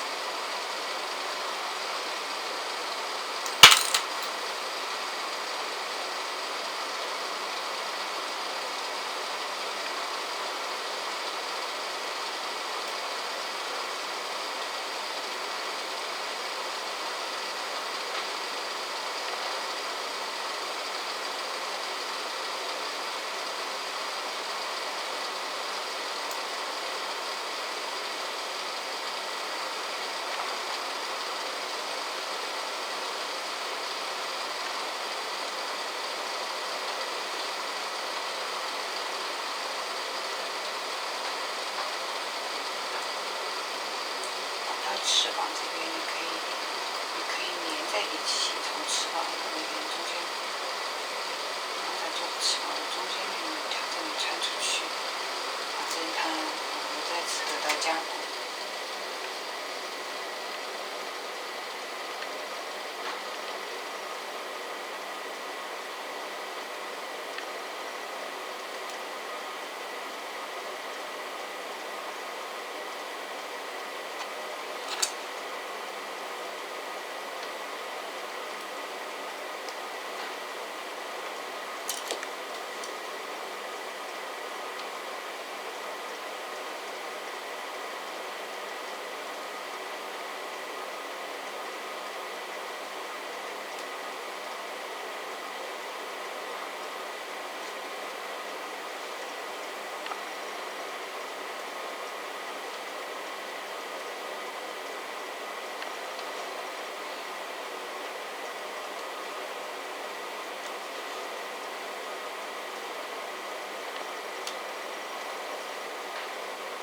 手缝针嘛，9号针啊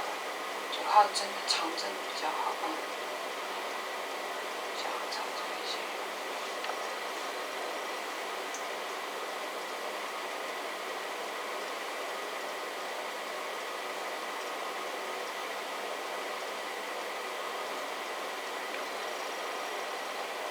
好，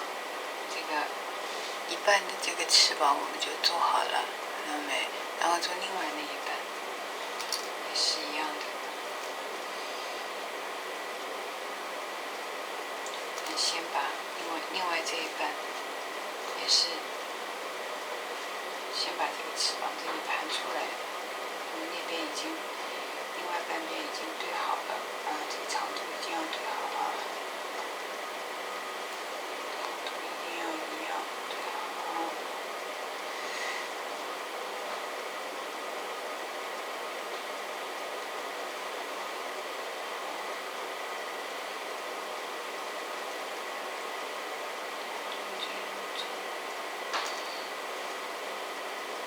紧了。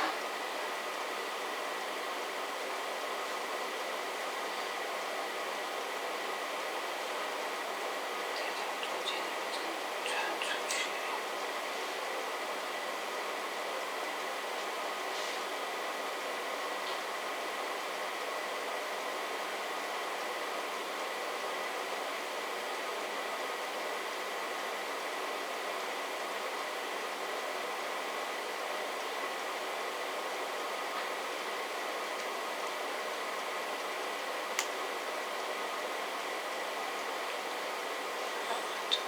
穿出去。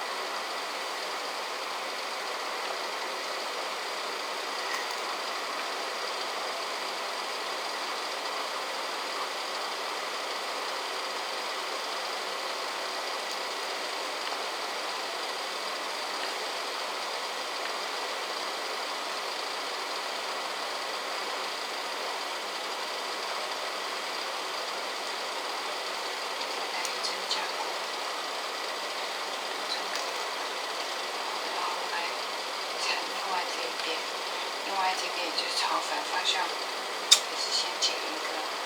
斜角，然后也是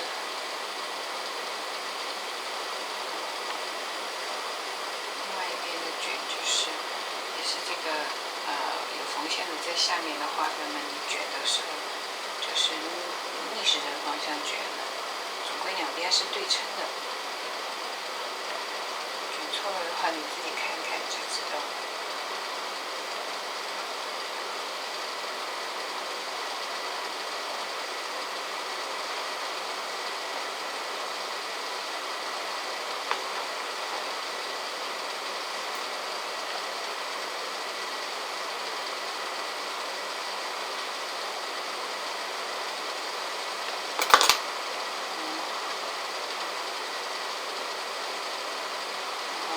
紧这个小盘箱搬过来，从反面来进行操作了啊。同样的操作。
接，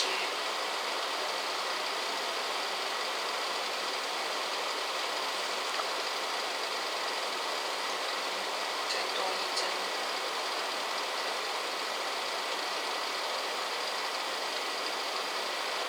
把线抽出去，线头埋在里面，把线剪断。好，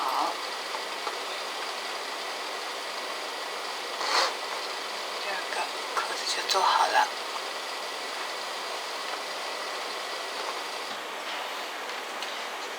好，接下来就是我们做这个扣盼子盘扣的扣盼的这一边了啊。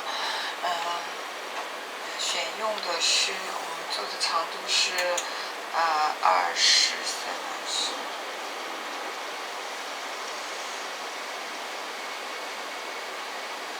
31厘米长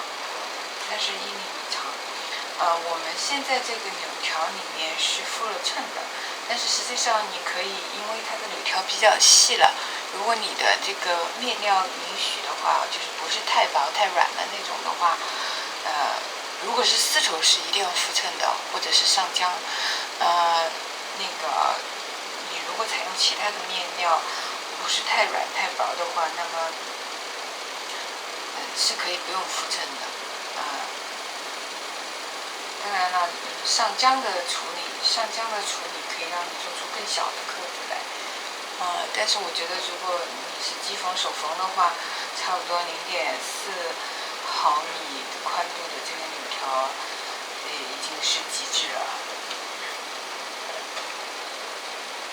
那如果你0.4厘米的这个宽的柳条做出来，完成宽是0.4厘米的话，那么你里面实际上，只要不是用丝绸的话，应该是可以不用附衬的。就稍微要有一点硬度你的那个面料。那么它的做法跟之前做扣头是一样的，但是它唯一就是，因为这边是扣盼嘛，这边就多了一个，你现在就是根据你自己做的扣头的大小是多少，反正我现在这个是31厘米长的柳条，然后中间对着你，差不多扣住这个扣头有一个周长，出来，剩下的这个就是2厘米，翅膀是2厘米，我做的翅膀是2厘米，然后剩下的还是一样的，跟那个扣头的做法是一样的。你先把这个扣盼的地方用针固定，然后来做接下来的部分。先对折，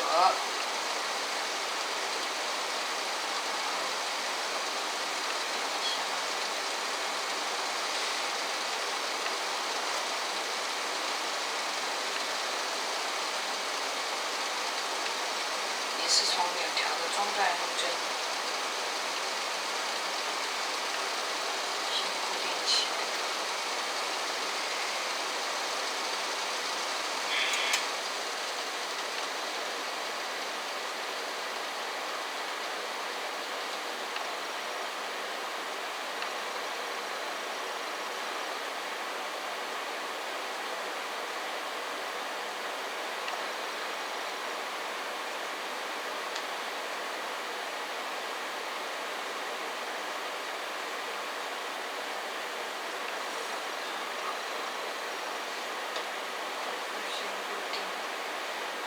之后2厘米，一样的折法，两边一起走。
是从中间，反面从中间固定。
一边穿出来，大家可以看到一半做好了，剩下的一半照着做就行了啊。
然后就是在上纽扣的时候，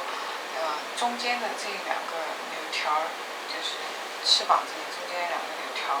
会再继续固定，就像上直扣一样，它会固定在衣身上面，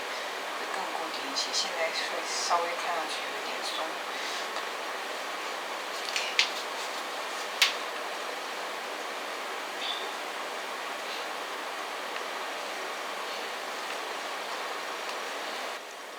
好，我们现在来做这个叉口边的，叉口的这个重新结，也叫减心结。啊，线不用太长，大概距离1厘米左右。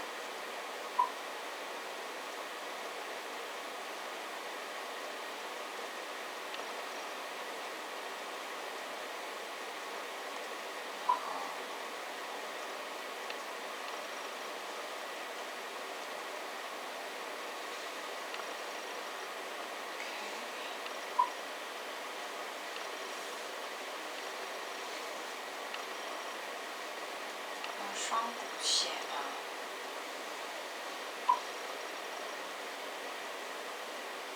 然后分开针脚，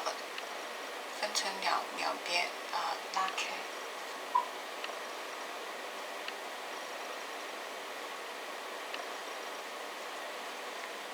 拉开，转一圈，食指转一圈，挂在一边，再转一圈，从上面，相当于是打了一个结一样的，这个不要太用劲了，好，再来，一直保持这个，一直打下去。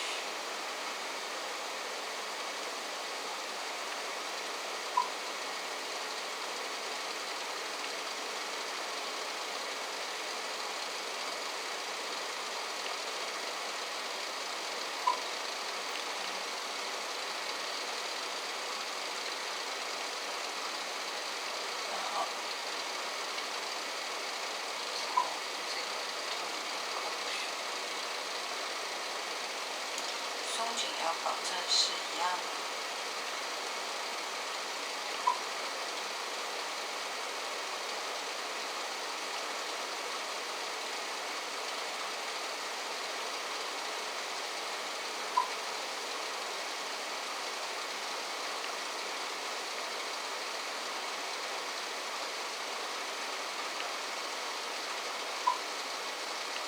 做这个线盘要稍微粗一点的线更好做一些，要细一点的线的话，这个看你自己的，肯定要保证你的整个配色的。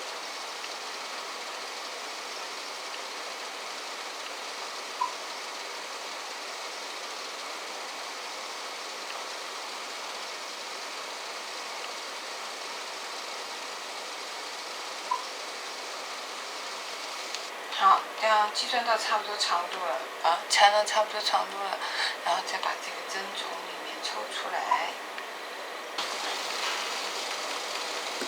把这个线再抽出来。所以说你在那个缠的时候一定要松，就是不能缠在针上缠得太紧，否则你这个肯定是拉不过来的啊。好，拉出来了。然后再拉到另外一边去。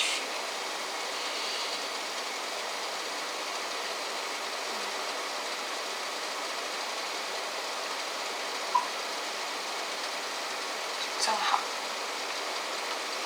在一起。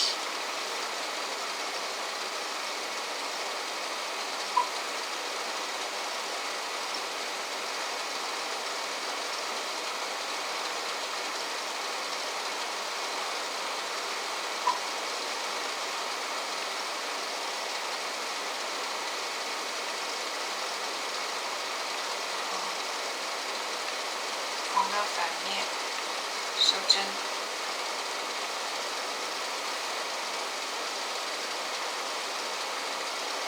再长一些。